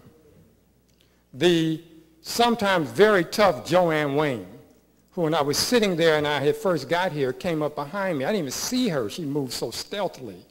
Next thing I know, I got pushed in the back of the head. And she said, "Boy, I can see your daddy in you, but your mama is there too." Now, my mama was a little fire. She said, "So get up and say something." So I got up and said something. Sitting next to me was Daisy Mae McFarland. We had Bertha Mitchell later. Willie Williams sitting in the back. Of course, Villa was still here at the time. Abusi was here. Who am I missing? Dave Keneally was here. Geraldine Osborne, McGuire. All of these individuals were here, and boy, could they talk. You think y'all could, and it wasn't even a TV here at the time. But they had things to say. In those days, if you came late to a committee hearing, the chair would say the meeting started at 9, not 9:15. Well, they meant business. There were no TVs here at the time. But everything starts someplace. There's an African proverb that says, there's a proverb that says it has continued here in African-American community. If you ask an African-American where they're going, they'll tell you where they've been. And our concept, time is a continuum. We don't see them in short little chunks. You can't understand where I am now if you don't understand where I came from. And so then to understand the table that I'm sitting at today, you got to understand the one that I got up from or the one I didn't have. Or perhaps the street or the trash can I had to eat out of. Samuel Kennedy was a survivor of the East St. Louis race riot. His mother, put those children, which includes my uncle, and his daughter is here now, and her daughter. Where's Cynthia Kennedy here? If our grandmother had not put those children on a raft that she built with her own hands, we would not be alive here today. Miracles. We each come from something. After that riot, the family had nothing. The house was burned down. So Samuel Kennedy and Lester Kennedy did things on the street. My father used to box in those exhibitions. He was born in 1910. So he used to box in those exhibitions on the streets of St. Louis to survive. And one woman told her, you know, my father used to tell us, I used to wrestle bears. Now, you know, we ain't believe that. Until somebody else, an elder, told her, you know, your father used to wrestle bears to make money in the exhibitions that would come around. The things, if you understand, so for me to sit in these chambers is a miracle based upon the achievement of those who came before us. So out of those roots of having absolutely nothing, our father and uncle, her father, lived in a shanty town on the river here in the city of St. Louis. Literally, cardboard boxes, corrugated steel through the winter. And they would walk from the riverfront, because then families, the Urban League helped establish those survivors out in Kinloch. They would walk along the train line, the train tracks from downtown or East St. Louis to Kinloch. That's what Samuel Kennedy did. Big shoes to fill. He raised a family out of nothing from where he came, and then he became a union organizer. Big shoes to fill. And my feet are physically bigger than my father's. He had like a 10 and I'm a 12, but he had big shoes to fill. Our mother is a Roussan.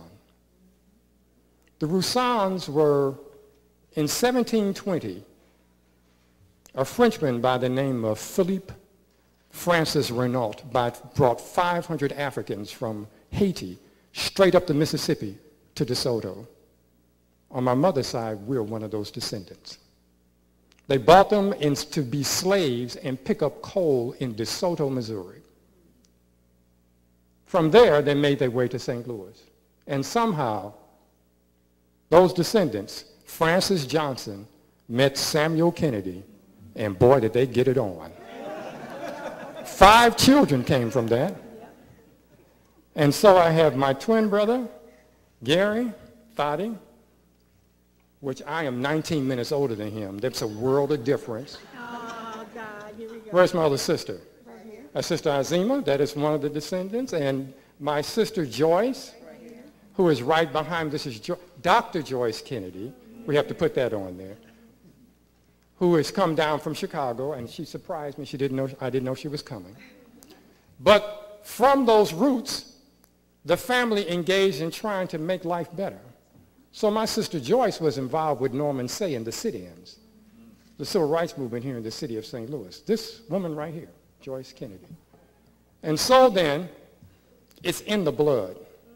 My father was a union organizer in the days when union workers would have to go to the picket line with baseball bats because the companies would hire thugs to beat them up. And so our father would leave the house to go to these picket lines in those days to fight for a dime increase.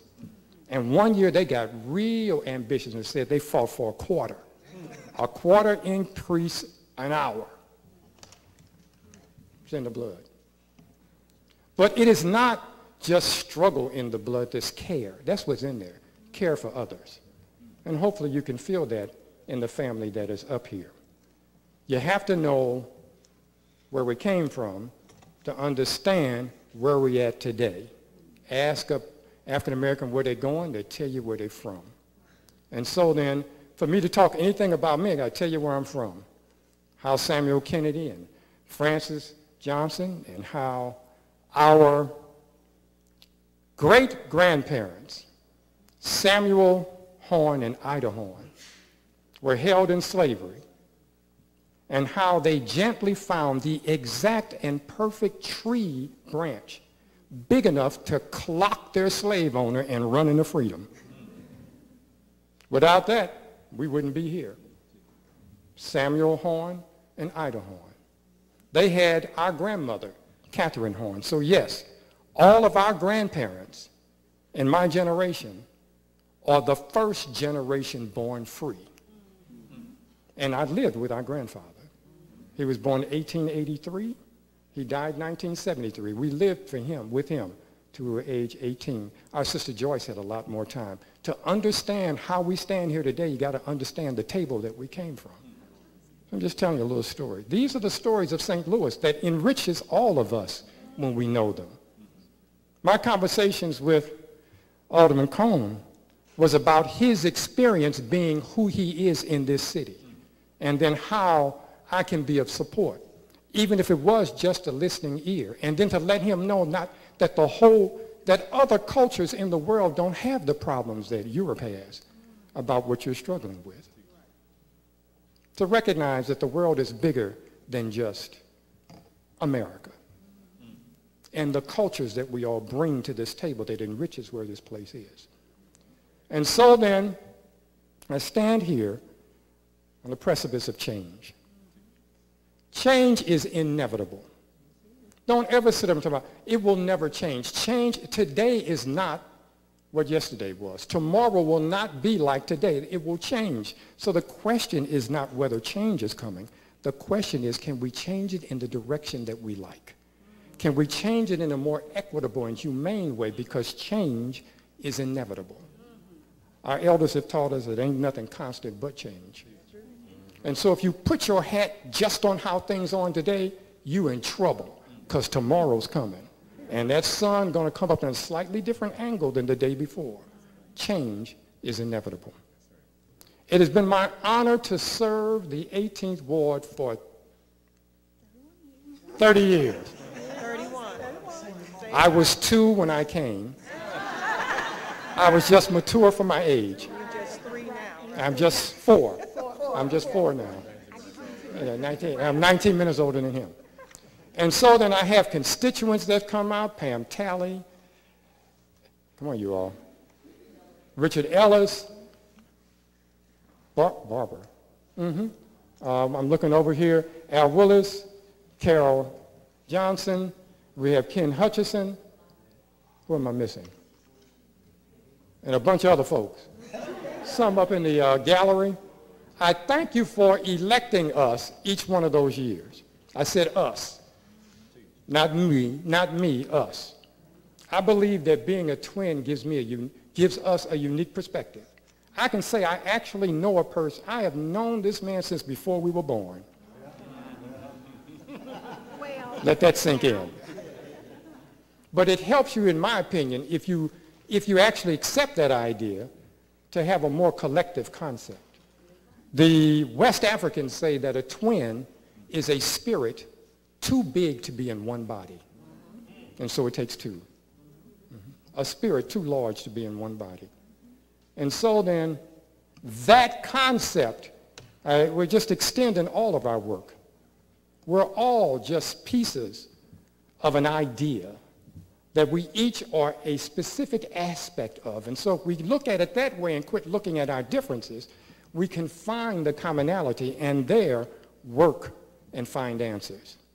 There's a tendency in the culture to always find the difference. You different from me, you ain't got your hair like me, your eyes different, your nose different, your clothes different. As opposed to saying, well, we both have 2 eyes, a nose, and some lips. You could go whichever way, but we oftentimes choose the other. It was my effort to unite the community, to be a point of unity in the community, to not talk about what we can't do. So when residents came and said to me, you know, we want to lift the sky higher, I said, okay, well, let's talk about that. We may not be able to lift it right now, but I tell you what we can do. We can lift the roof of this building. What I attempted to do was to try to find answers together, to not squash aspirations or to destroy optimism, but to encourage and help to find both the realism, the solution, and to show that with these hands we can achieve if we work together. And I believe that we've done that in the 18th. We found ways. We got our difference, and some of us are still mad at each other, but we work on things together. We find the commonality. And in finding that commonality, we have helped to raise the community and ultimately this city. We knew we had some important issues to address, and so we tried to do it in a way that people will listen and hopefully support. We didn't always get it, but we got some. And that is a victory unto itself. It is my hope that this city and this world is different and better than what it was when we came in.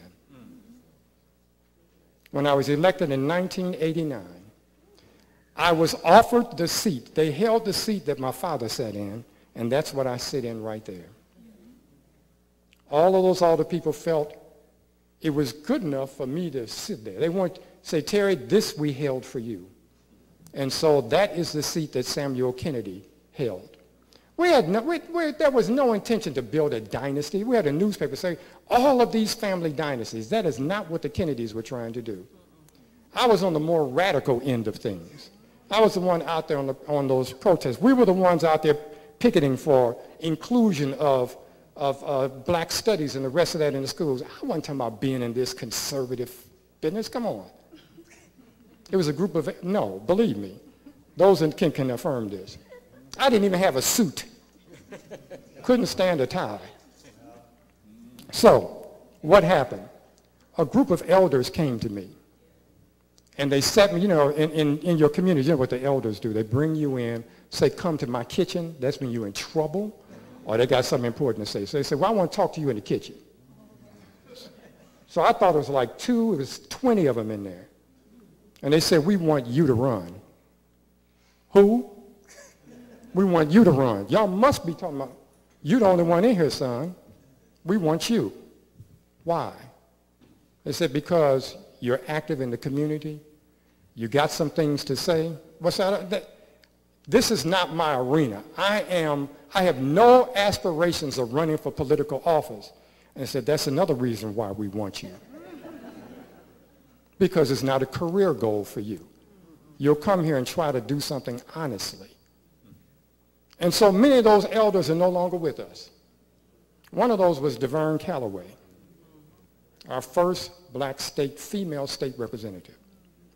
She brought me in her house, in her kitchen, and said, tell me why you're here. She had a deep voice. And I gave her my platform. She didn't say anything to me. It's like I had cussed the woman out. She turned her back to me, went to the telephone, called my mother and said, Francis, we got us a winner. And so then, in 1989, we did not have the support of our ward organization. Yeah, can you believe it? They didn't support us. They had somebody else. We entered into the race of 9 people. 9. We won and have been there for 30 years. But life changes. Things change. The sun comes up different tomorrow. There'll be a different part of crescent of the moon tomorrow. It is time to move on. We're not looking for another Kennedy to be in the position. We just look for the best person to be there. We're not trying to create a dynasty. We're trying to find people who truly love the community and will commit their lives to it. That's what we're looking for. That's what our parents have taught us. That's what the elders before us, the legacy that they have left for us. And so then if we could offer that in some kind of way to the larger community, it is our honor to do so. And though I will not be sitting in that seat, I'm still going to be here and still have ideas. There's an African proverb that says, if somebody says something that you agree with, you don't have to speak. There's another that says, speak quickly and to the point, for if you say less, you're sure to make less mistakes. And so I've kept that as an axiom. Just say less. Get to the point. Sit down. Shut up. Not that that works for other people. It just works for me. I didn't try to force it on anybody else. It just works for me. There is another proverb that says, African proverb that says, if you're in leadership position and you cannot do anything for the people because of the conditions, at least listen to them. For they will say that they have had a full audience. And so whether I could do anything or not, I can at least listen. And sometimes for our community, just listening is healing. That they got somebody in a position of authority that will at least listen and hear their hurts and their pains and their struggles. And though sometimes it's a lot, it is important to do. And I would urge us to keep that listening ear for each other. It makes a big difference where you can feel and care. And so I am happy today to stand here with my family and the other residents of the 18th Ward. I am so pleased, and those who have supported us down through the years, because we were not supported by the establishment either, y'all. And though when you came here, you might thought I'm establishment, but you better come talk to me, and you'll find out. If you really do, you'll find out that our ideas are far different than that. But because of that, we stand here today, in my opinion, as a miracle and a testament to the legacies and the struggle of those before us. So to introduce, this is my cousin Susan. This is my other brother over here, Ezra. This is my, what I want to call you? Nephew-in-law. He is married to my niece, and that's family. This is my nephew. His mother was in my house. I helped raise his mother. My cousin back here is another Kennedy. That's Kasia Steele. Then we have, this is my cousin Cynthia's daughter. Where's Cynthia? Back over here. I'm very proud of all of them. My other niece here who just recently had a baby. Candisa. Then this is Jamala. You already met my sister Azim. McKinney in the back, McKinney Kennedy. You'll see their pictures. I kept them in the office. These two were in my household. When my sister became ill, I became an instant father. But that's what we do in the community. We just don't throw our children in the street. We take them in. That's what we do. And so then, these are mine, right there. Then my other nephew here, Tess Faji. I have a niece down here. We have, who else is there? Am I missing anybody behind? Now, believe me, we're in no place without the women behind us. I'm not scared of that, because these women are powerful. So I want to bring forward, come on up here. For these 30 years, this was my campaign manager. And she told a guy one time, if you say one more thing, I'm going to do something to you. Now, you see how short she is, right? So he didn't believe her. So this is out on the poll. This early election, like 1991. And so then he kept talking. So she went into her purse and pulled out her water gun and shot him straight in the face. He said, oh, girl. And then they became close friends. But in those days, you had to have a tenacious group on when you were dealing with the polls, because you didn't have cell phones. And you had to have people who were really willing to do the work for you. This Veronica Banks, this little short dynamite dynamo, was and is my campaign manager. Thank you.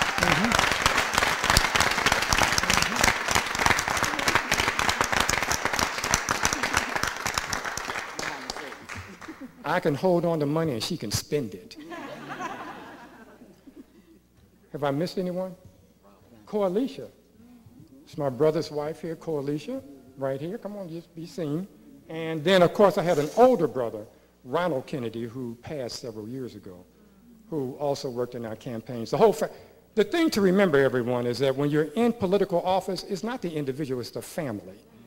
And so then after 21 years with my father and 30 years with me, 51 years, it's time for the family to take a rest. And though we appreciate the opportunity and hope that we have made a difference in some kind of way, it is time to move on. And so we made that decision as a collective to do so. And we're at that point in history, at the precipice of change. We stand on the shoulders who come before us. To know where we're at now, you had to understand where we came from.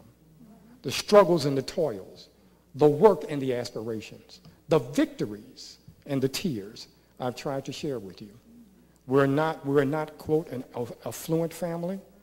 We come from the streets like everybody else, and we have just gone from that.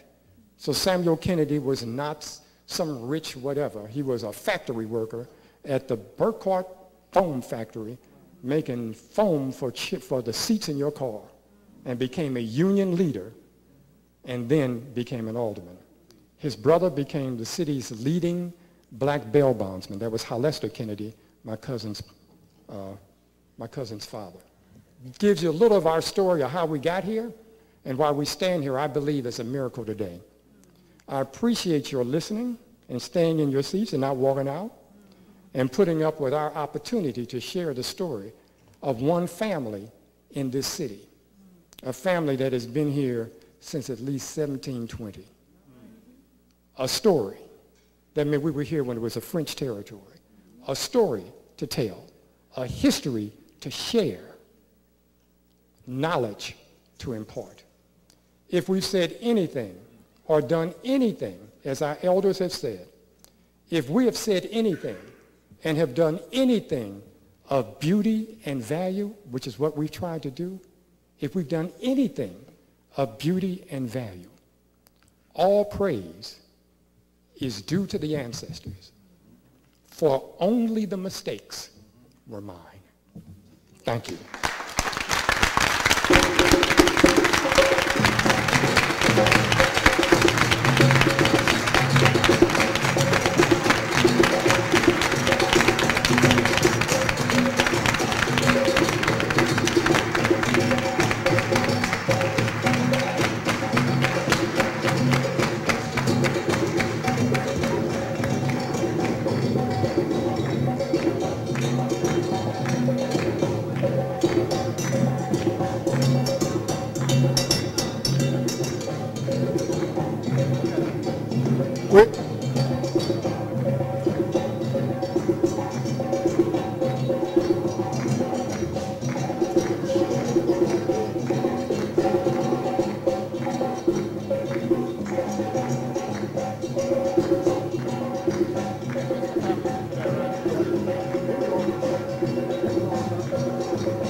Now we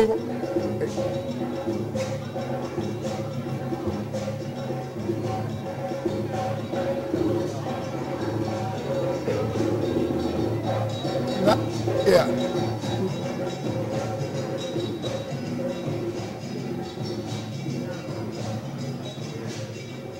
Now we're going to have Alderman Oglesby and the full board to come over so we can do the photos. Don't go anywhere. Now if we can have the members of the board to approach the dais, Alderman Oglesby and his family.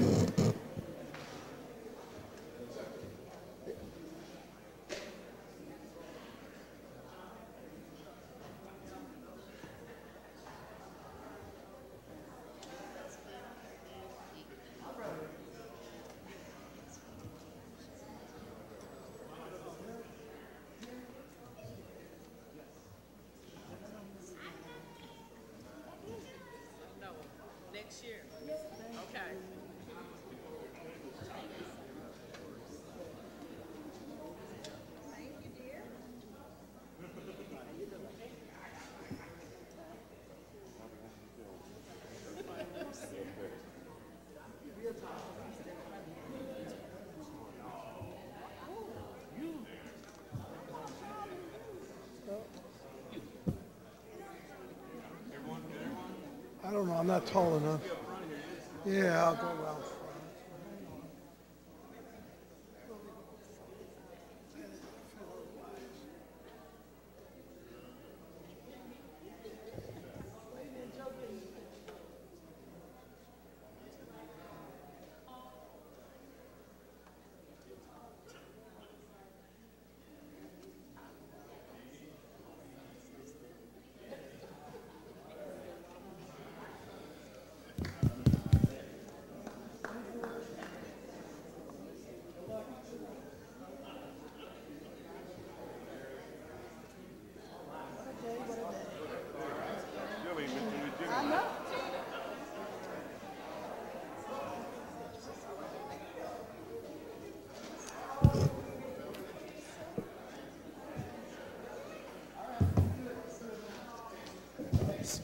Been moved and seconded that we accept our courtesy resolution calendar. All in favor signify by saying aye. Opposed, motion carries. With that, we'll return to our regular order of business. Introduction of honored guests. Any introduction of honored guests? Introduction. Oh, no. Alderman from 27th. As Fred Cersei with the Plumbers Union.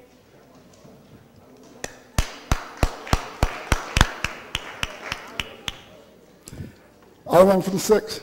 Thank you, Mr. President. I'd like to have Patrick Brown with Ameren, Missouri as my honored guest today.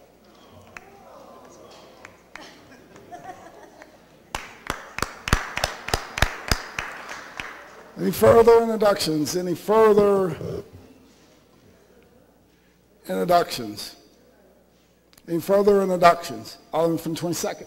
Yes, thank you, Mr. President, members of the board. I'd like to have my honored guest, Dr. Fred Echols.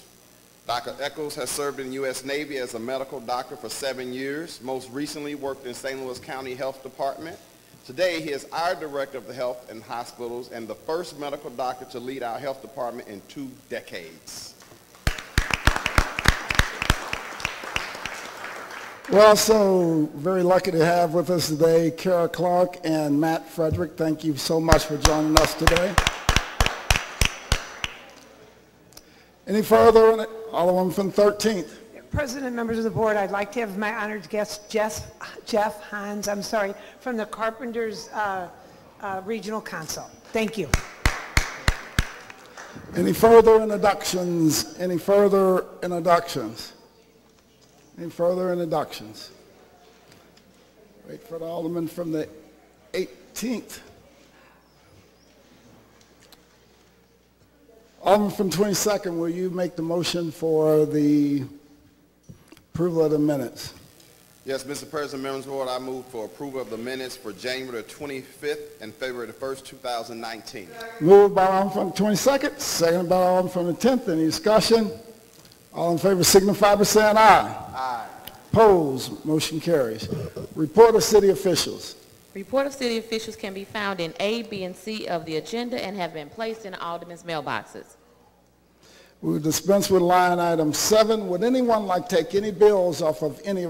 Alderman from 22nd. Yes, thank you, Mr. President, members of the board. I'd like to place Board Bill 222 on the perfection calendar. Madam Clerk, please make note of that. Place Board Bill 222 at the tail end of the regular perfection calendar. So noted. Alderman from 22nd, would you like that the perfection or perfection consent calendar? Perfection. All right. Madam Clerk, please make note. Any further? Alderman from the 19th. Thank you, Mr. President, members of the board. I'd like to take Board Bill 191 from the third reading informal calendar and move it to the third reading and consent. Okay. She's moving 191 to the third reading consent. All right. To the regular third reading calendar. And 222 was to the regular third reading calendar also. Right.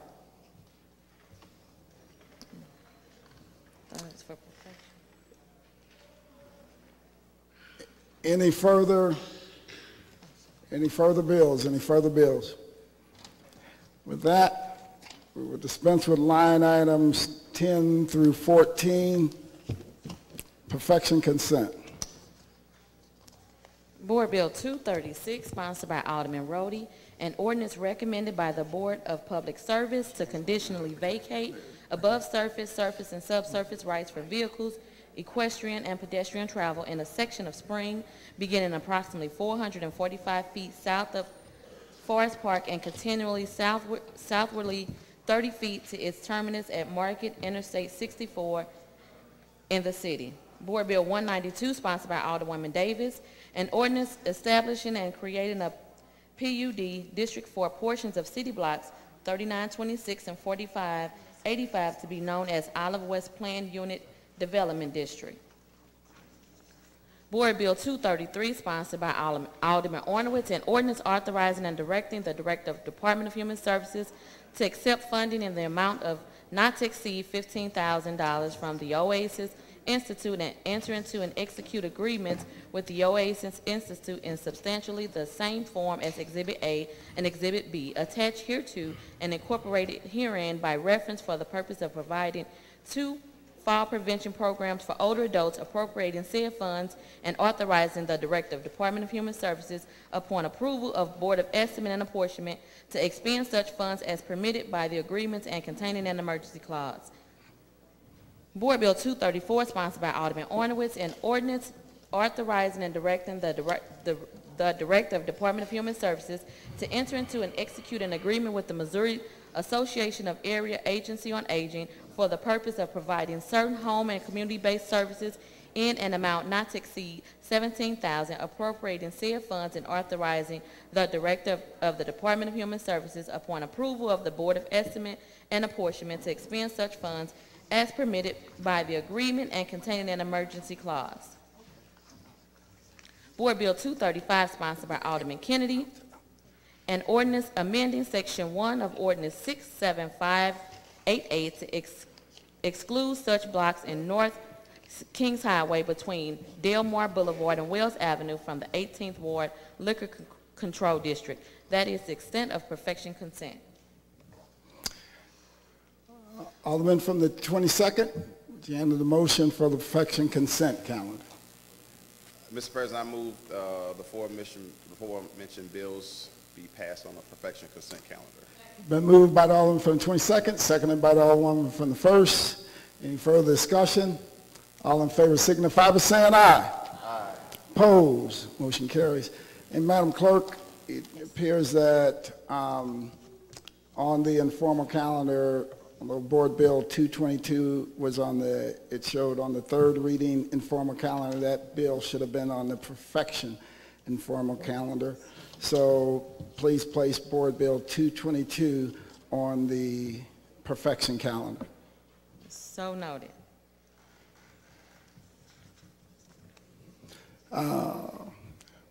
Board bills for perfection.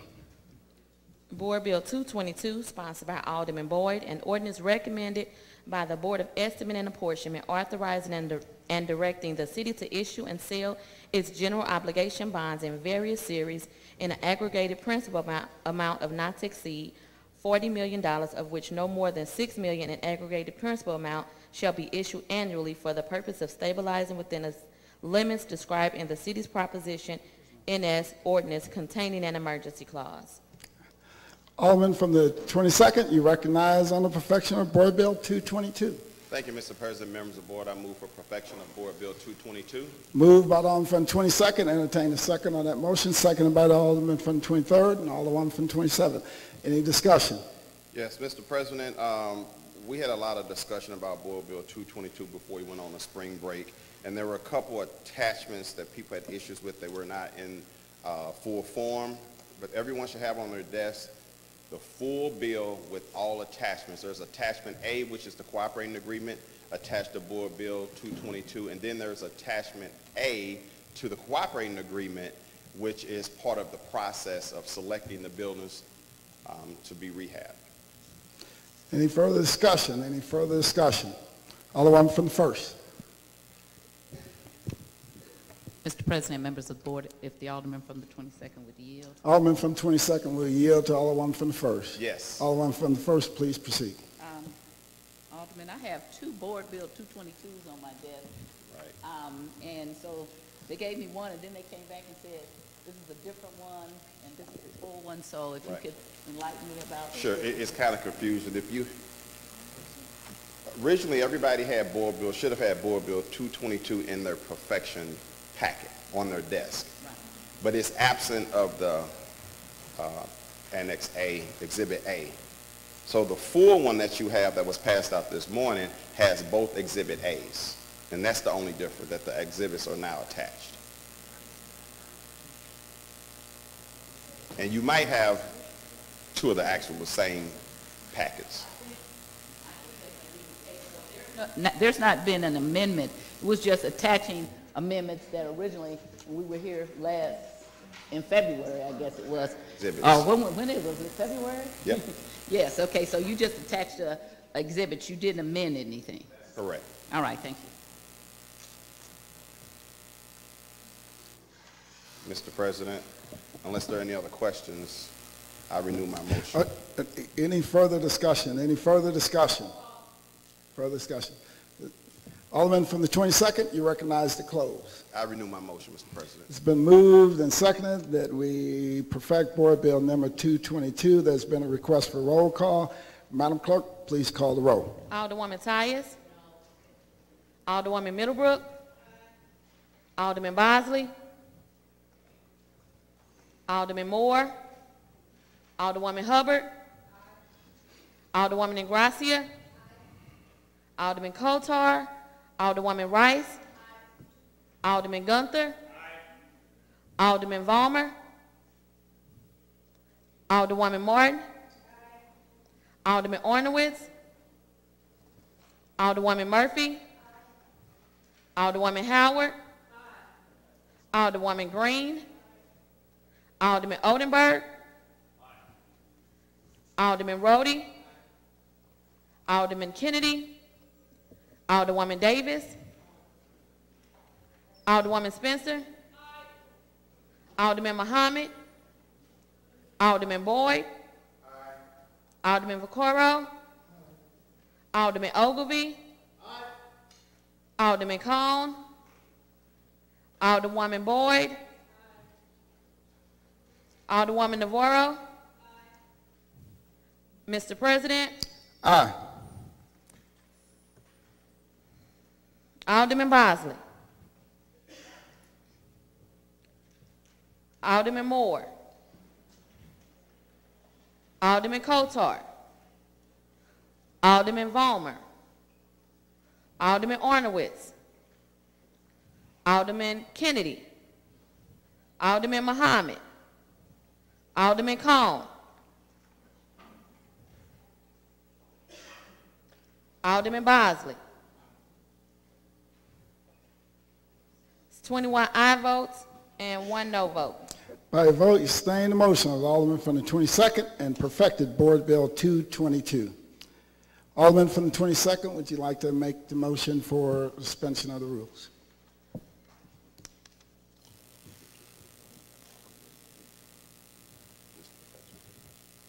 Okay, Mr. President, I move for suspension of rule for the purpose of placing the board bills on the perfection calendar, third reading calendar. Third reading consent calendar. Consent calendar. Okay, Board Bill 236, 192, 233, 234, 235. And 222. This is the third reading, third reading calendar. Move them all to consent, and then we'll move one back so we don't have to. Let me so restate please start. my motion. Yes. Mr. President, members of the board, I'd like to move for suspension of rules to place the aforementioned bills on the third reading consent calendar. Board Bill 236, 192, 233, 234, 235, and 222. It's been moved by the Alderman from 22nd. Entertain a second on that motion. Seconded by the Alderwoman from the 14th. We're going to move them, and then you can just move it back. Okay. All right. It's been moved and seconded. Is there a request for previous roll? It's been a request for previous roll. Madam Clerk, please place the aforementioned bills on the third reading consent calendar. And there's been a request that Board Bill 222 be moved to the regular third reading calendar by the Alderwoman from the first. So place Board Bill 222 on the third reading, regular third reading calendar. So noted. Third reading consent.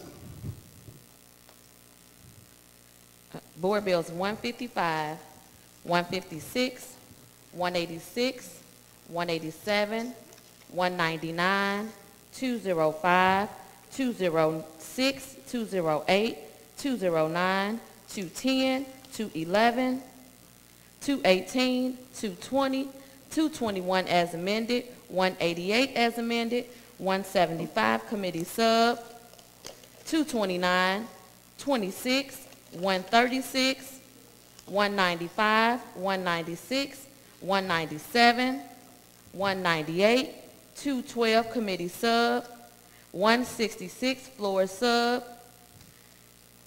236, 192, 233, 234, and 235. Alderman from the 22nd, you recognize on the motion for the third reading consent calendar. Oh, there, that was the other one. And place 191 on the third reading consent calendar. Thank you for that catch.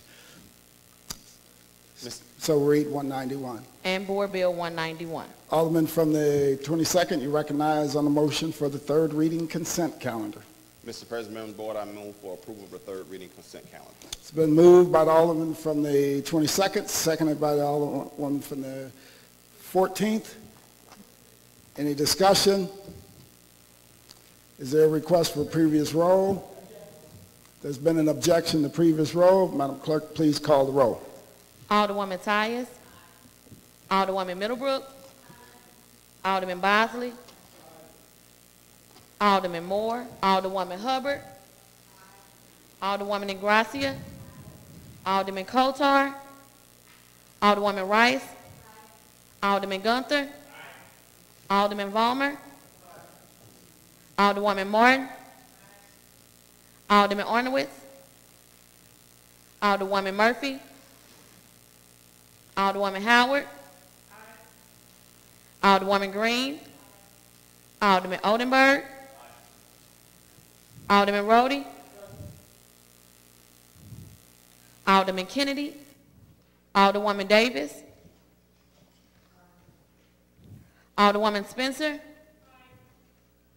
Alderman Muhammad, Alderman Boyd, Alderman Vaccaro, Alderman Ogilvie, Alderman Cone, Alderwoman Boyd, Alderwoman Navarro. Mr. President. Aye. Alderman Moore, Alderman Kotar, Alderman Ornowitz, Alderwoman Murphy, Alderman Kennedy, Alderman Muhammad, 21 aye votes and 1 present.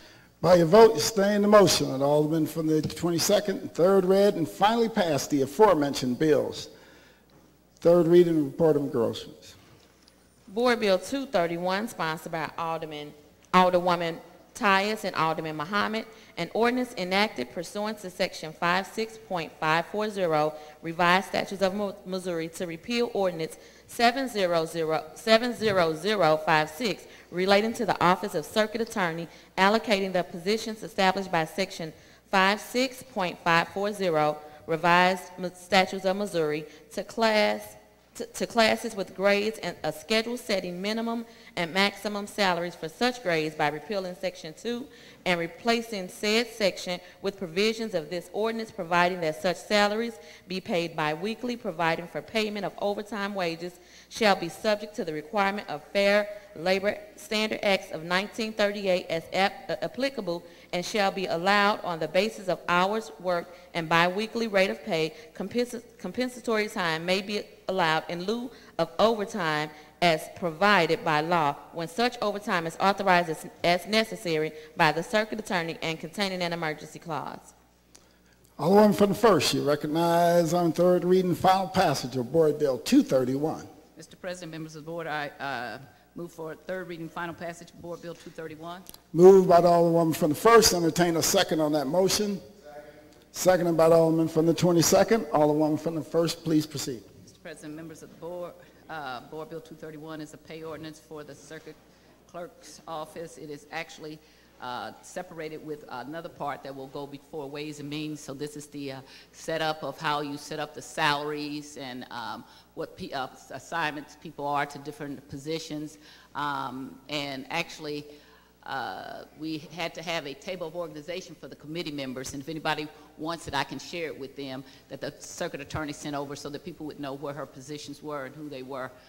If anybody wants those, I do have those. And I renew my motion. All right, any further discussion? Any further discussion? It's been moved by the Alderman from the first, seconded by the Alderman from the 22nd, that we third read and finally pass Board Bill 231. Madam Clerk, please call the roll. Alderwoman Tyus. Aye. Alderwoman Middlebrook. Alderman Bosley. Alderman Moore. Alderwoman Hubbard. Alderwoman Ingracia. Alderman Kotar. Alderwoman Rice. Alderman Gunther. Alderman Vollmer. Alderwoman Martin. Alderman Ornowitz. Alderwoman Murphy. Alderwoman Howard. Alderwoman Green. Alderman Oldenburg. Alderman Rhodey. Alderman Kennedy. Alderwoman Davis. Alderwoman Spencer. Alderman Muhammad. Alderman Boyd. Alderman Vaquero. Alderman Ogilvie. Alderman Cone. Alderwoman Boyd. Alderwoman Navarro. Mr. President. Aye. Alderman Moore. Alderman Kotar. Alderman Ornowitz. Alderman Muhammad.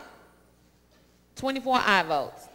By vote, you sustain the motion of Alderwoman from the first and third read and finally pass Board Bill 231. Report of enrollment. I got to do 222. You have 222. Board Bill 222, sponsored by Alderman Boyd, an ordinance recommended by the Board of Estimate and apportionment authorizing and directing the city to issue and sell its general obligation bonds in various series in an aggregated principal amount of not to exceed $40 million, of which no more than $6 million in aggregated principal amount shall be issued annually for the purposes of stabilizing within the city's limits in the city's proposition NS ordinance containing an emergency clause. Alderman from the 22nd, you recognize on third reading final passage of Board Bill 222.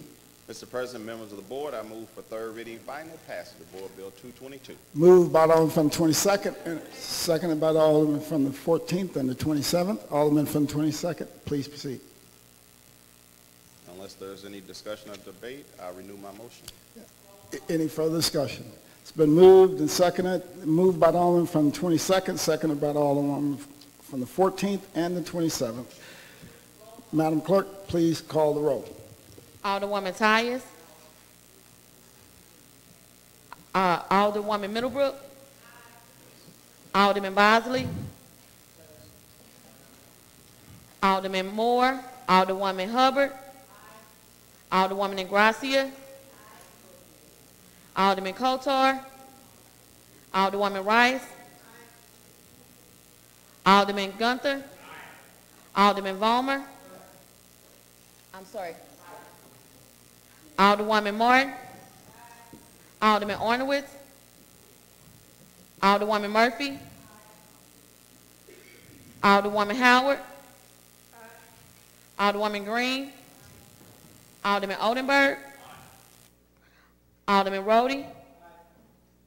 Alderman Kennedy. Alderwoman Davis. Alderwoman Spencer? Alderman Muhammad? Alderman Boyd? Alderman Vaccaro? Alderman Ogilvie?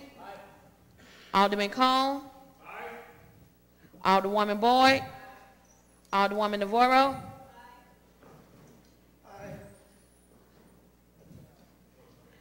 President Reed? Aye. Alderman Bosley?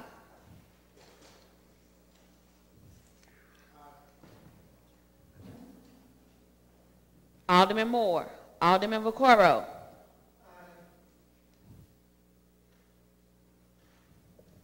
Alderman Kotar?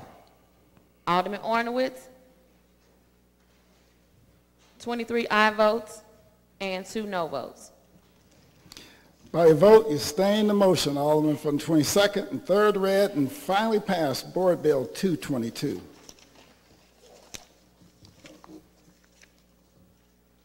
That is the extent of third reading report of engrossment. Oh.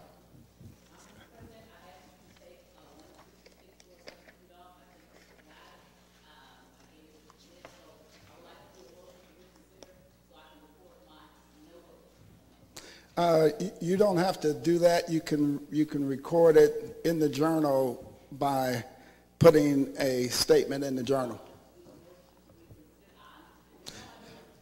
Yeah.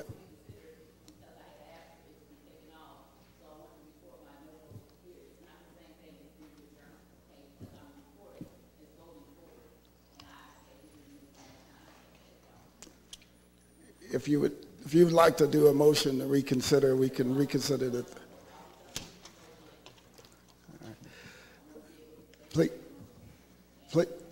Please make your motion to reconsider the third reading consent calendar. Okay. I move to reconsider and take off Board Bill 166, floor substitute on the third reading consent calendar. I move to reconsider that vote. It's been moved by the Alderwoman from the first that we reconsider the vote for the third reading consent calendar. Entertain a second on that motion. Seconded by the Alderman from the 22nd, 21st. Who's it? Who said it was 21st and 20? It's yours, the 21st. Any further discussion?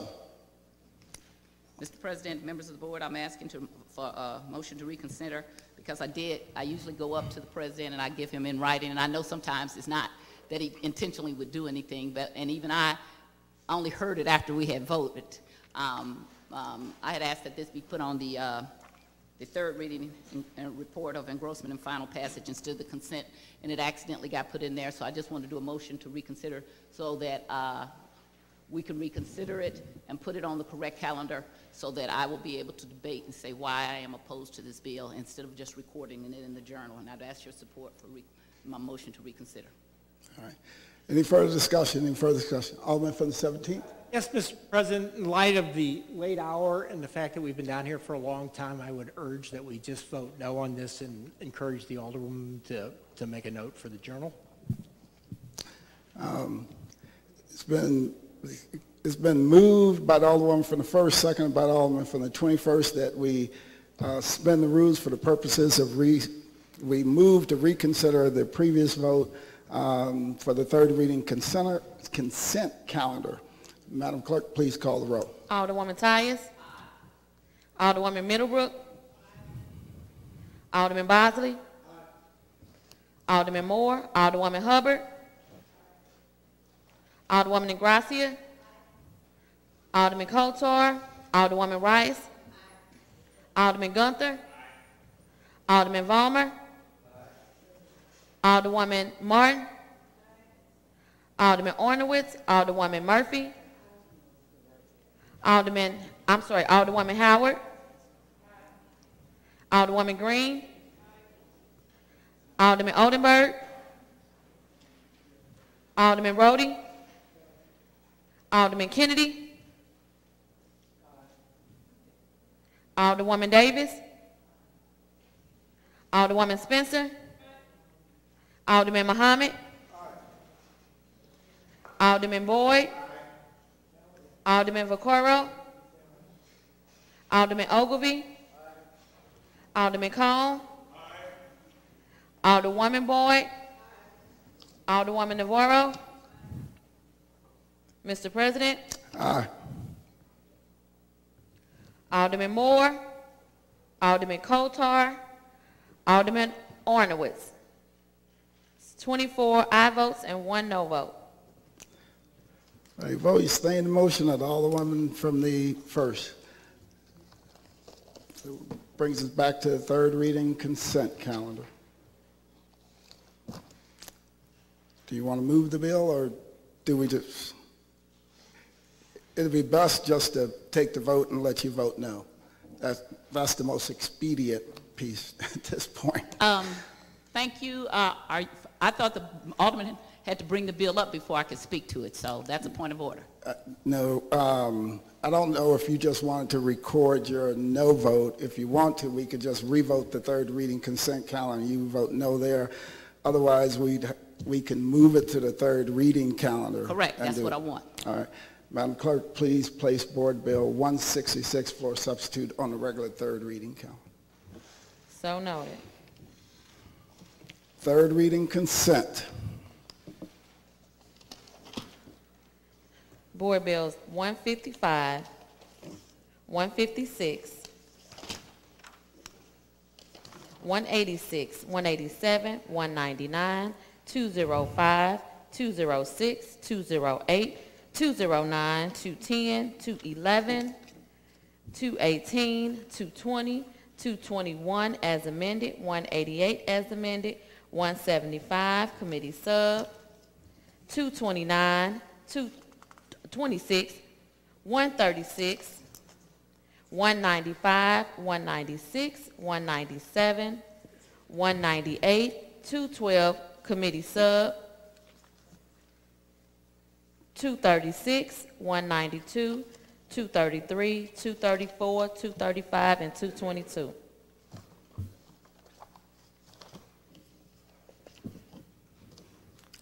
Uh, 222 I'm is on sorry, the not regular. 222. Yeah.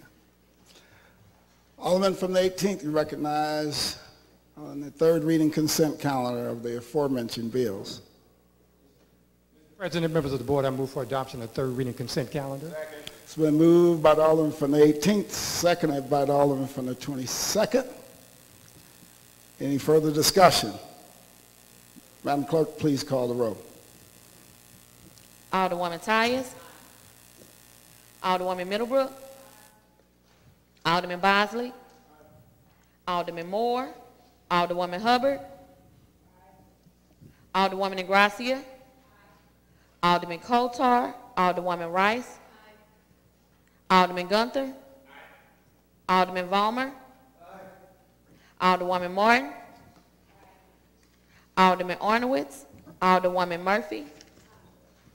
Alderwoman Howard. Alderwoman Green. Alderman Oldenburg.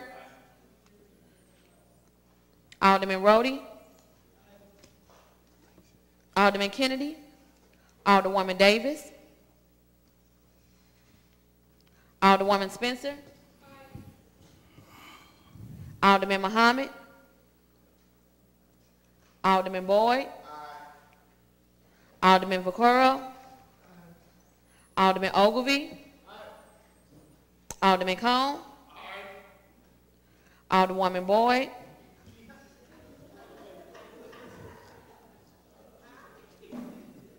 Alderwoman Navarro. Mr. President. Aye. Alderman Moore.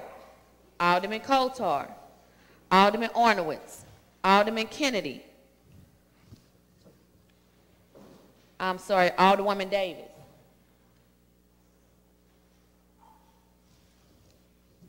Alderman Muhammad. 23 aye votes. By your vote, you're staying the motion of the Alderman from the 18th and third read and finally passed the aforementioned bills. Third reading, report of engrossments.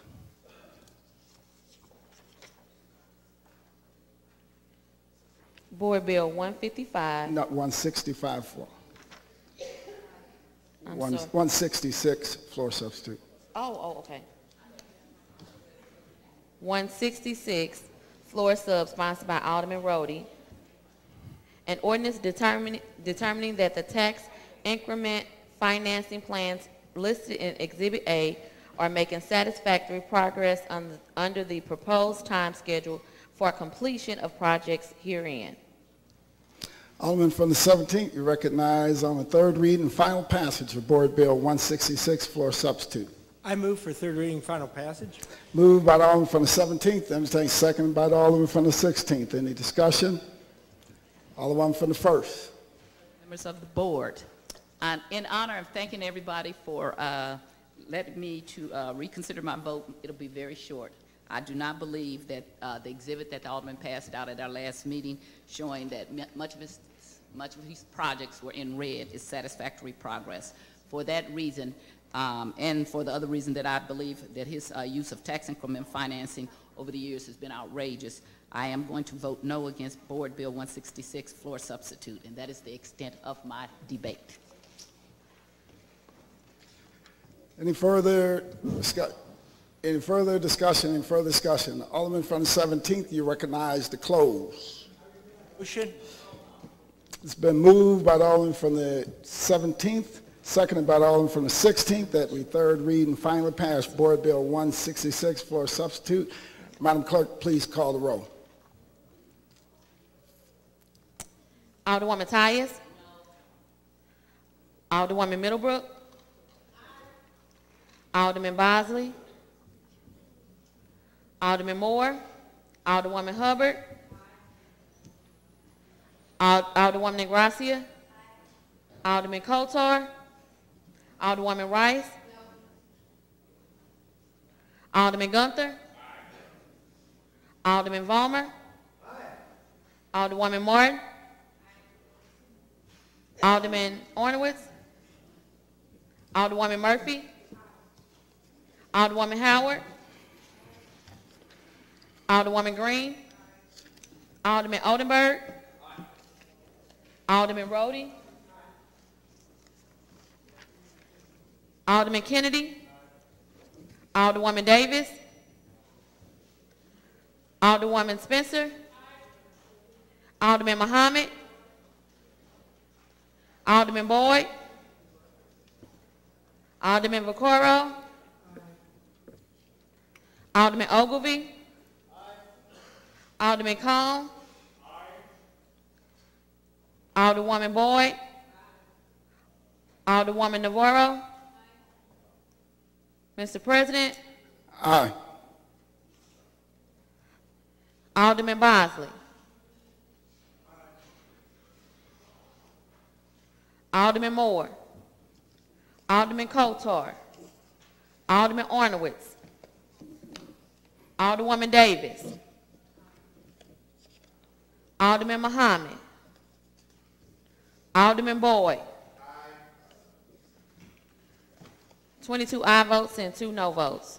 By vote, you sustain the motion of the Alderman from 17th and third read and finally passed Board Bill 166, floor substitute.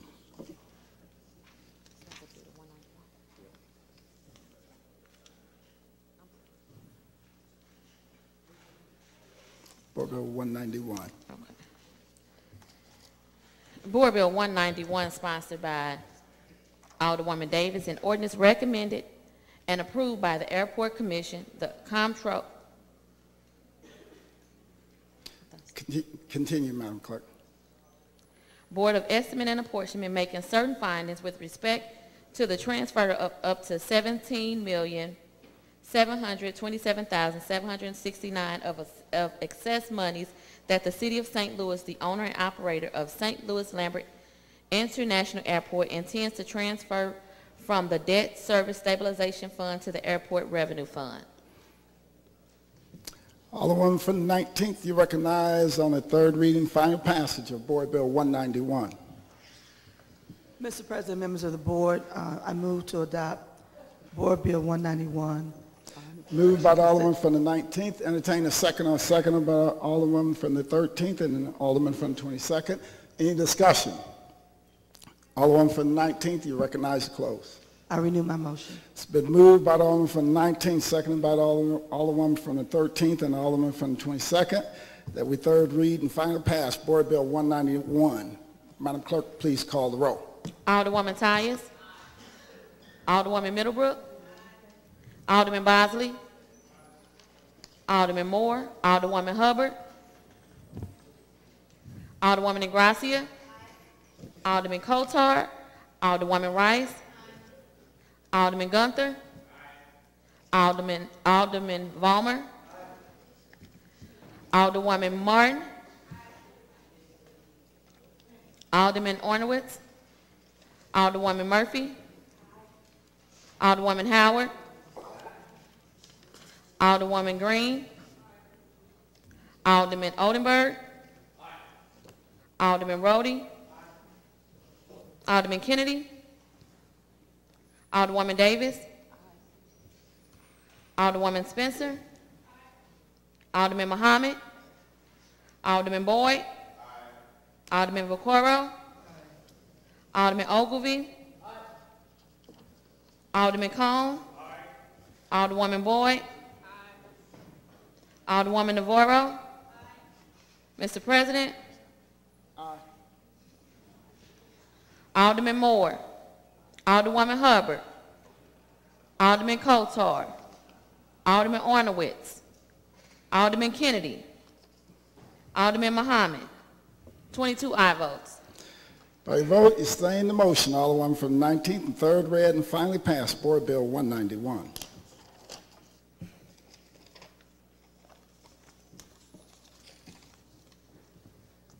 That's the extent of third reading report of engrossment. Report of enrollment. Board Bill 155, 156, 186, 187, 199, 205, 206, 208, 209, 210, 211, 218, 220, 221 as amended, 188 as amended, 175 committee sub, 229, 26, 136, 195, 196, 197, 198, 212 committee sub, 231, 236, 192, 233, 234, 235, 222, 166 floor sub, and 191.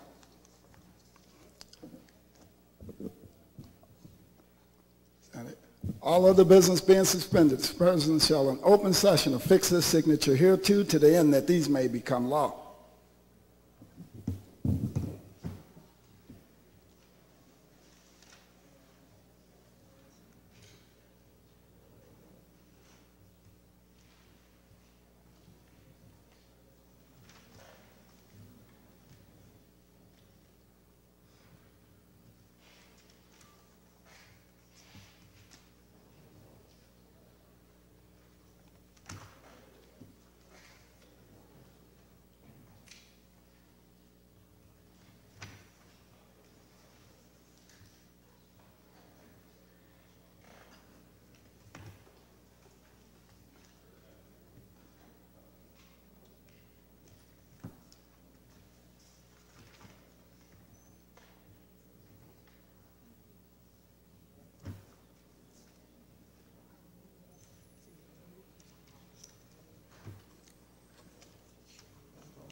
First reading resolutions.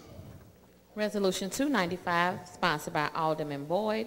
The Board of Aldermen encouraged the LRA to adopt a policy which will govern the use of the funding derived from the bonds authorized by Board Bill 222, and such policy shall provide for a transparent process for the selection, contracting, and sale of such properties utilizing Prop NS funds, and such process shall provide for citizen input and advisory role of the property selection.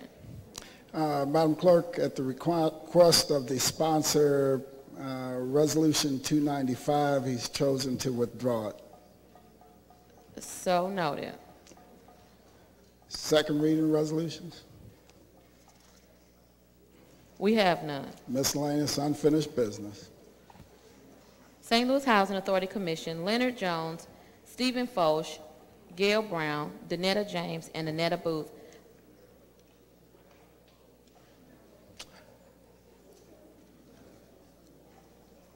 Alderman from the 17th, you recognize on the second reading resolution for the St. Louis Affordable Housing Commission.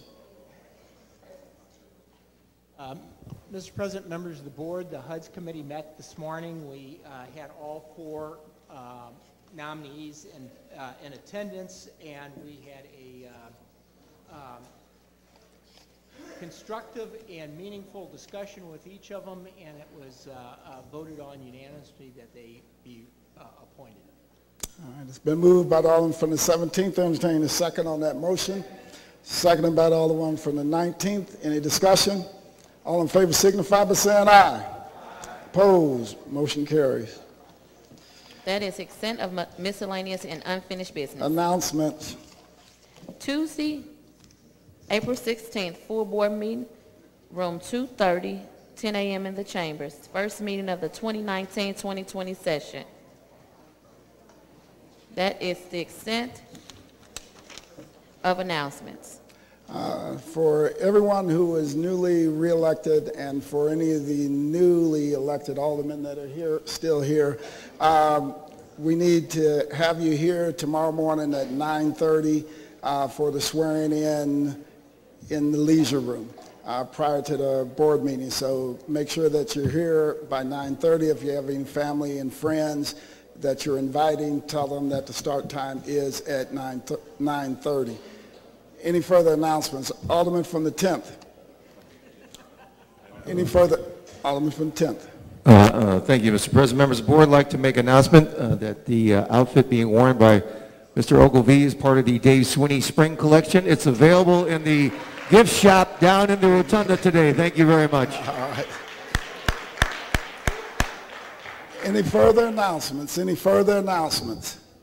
Any further announcements? Alderman from the 1st. President, members of the board, I saw two of our other new members were up in the galley. They may have left now, but we had future Alderwoman Shamim Hubbard, who's going to be the 14th Alderwoman. We're going to have gender equality at the Board of Aldermen. And then I also saw future, who was the other person I saw? We saw Brett Narayan from the 24th, who will take the Dave Swinney collection and make it his own. All right, thank you. Any further announcements? Any further announcements? Alderman from the 18th? There you are. Alderman from the 18th. I'm used to seeing you back there. Alderman from the 18th, you recognize on the motion to excuse. Mr. President, members of the board, I move that the Alderman from the 4th and the 7th are excused for necessary absence. It's been moved by the Alderman from the 18th. Entertain a second on that motion. Seconded by the Alderman from the 13th. Any discussion? All in favor signify by saying aye. Opposed? Motion carries. You're a little slow now. Really didn't hear you. Alderman from the 18th, as your last motion at the Board of Aldermen, you recognize to adjourn. Sine die. Mr. President, members of the board, I move that the board adjourn sine die. Been moved by the Alderman from the 18th. Entertain a second on that motion. Seconded by Alderman from the 25th, and everybody. Congratulations, Alderman.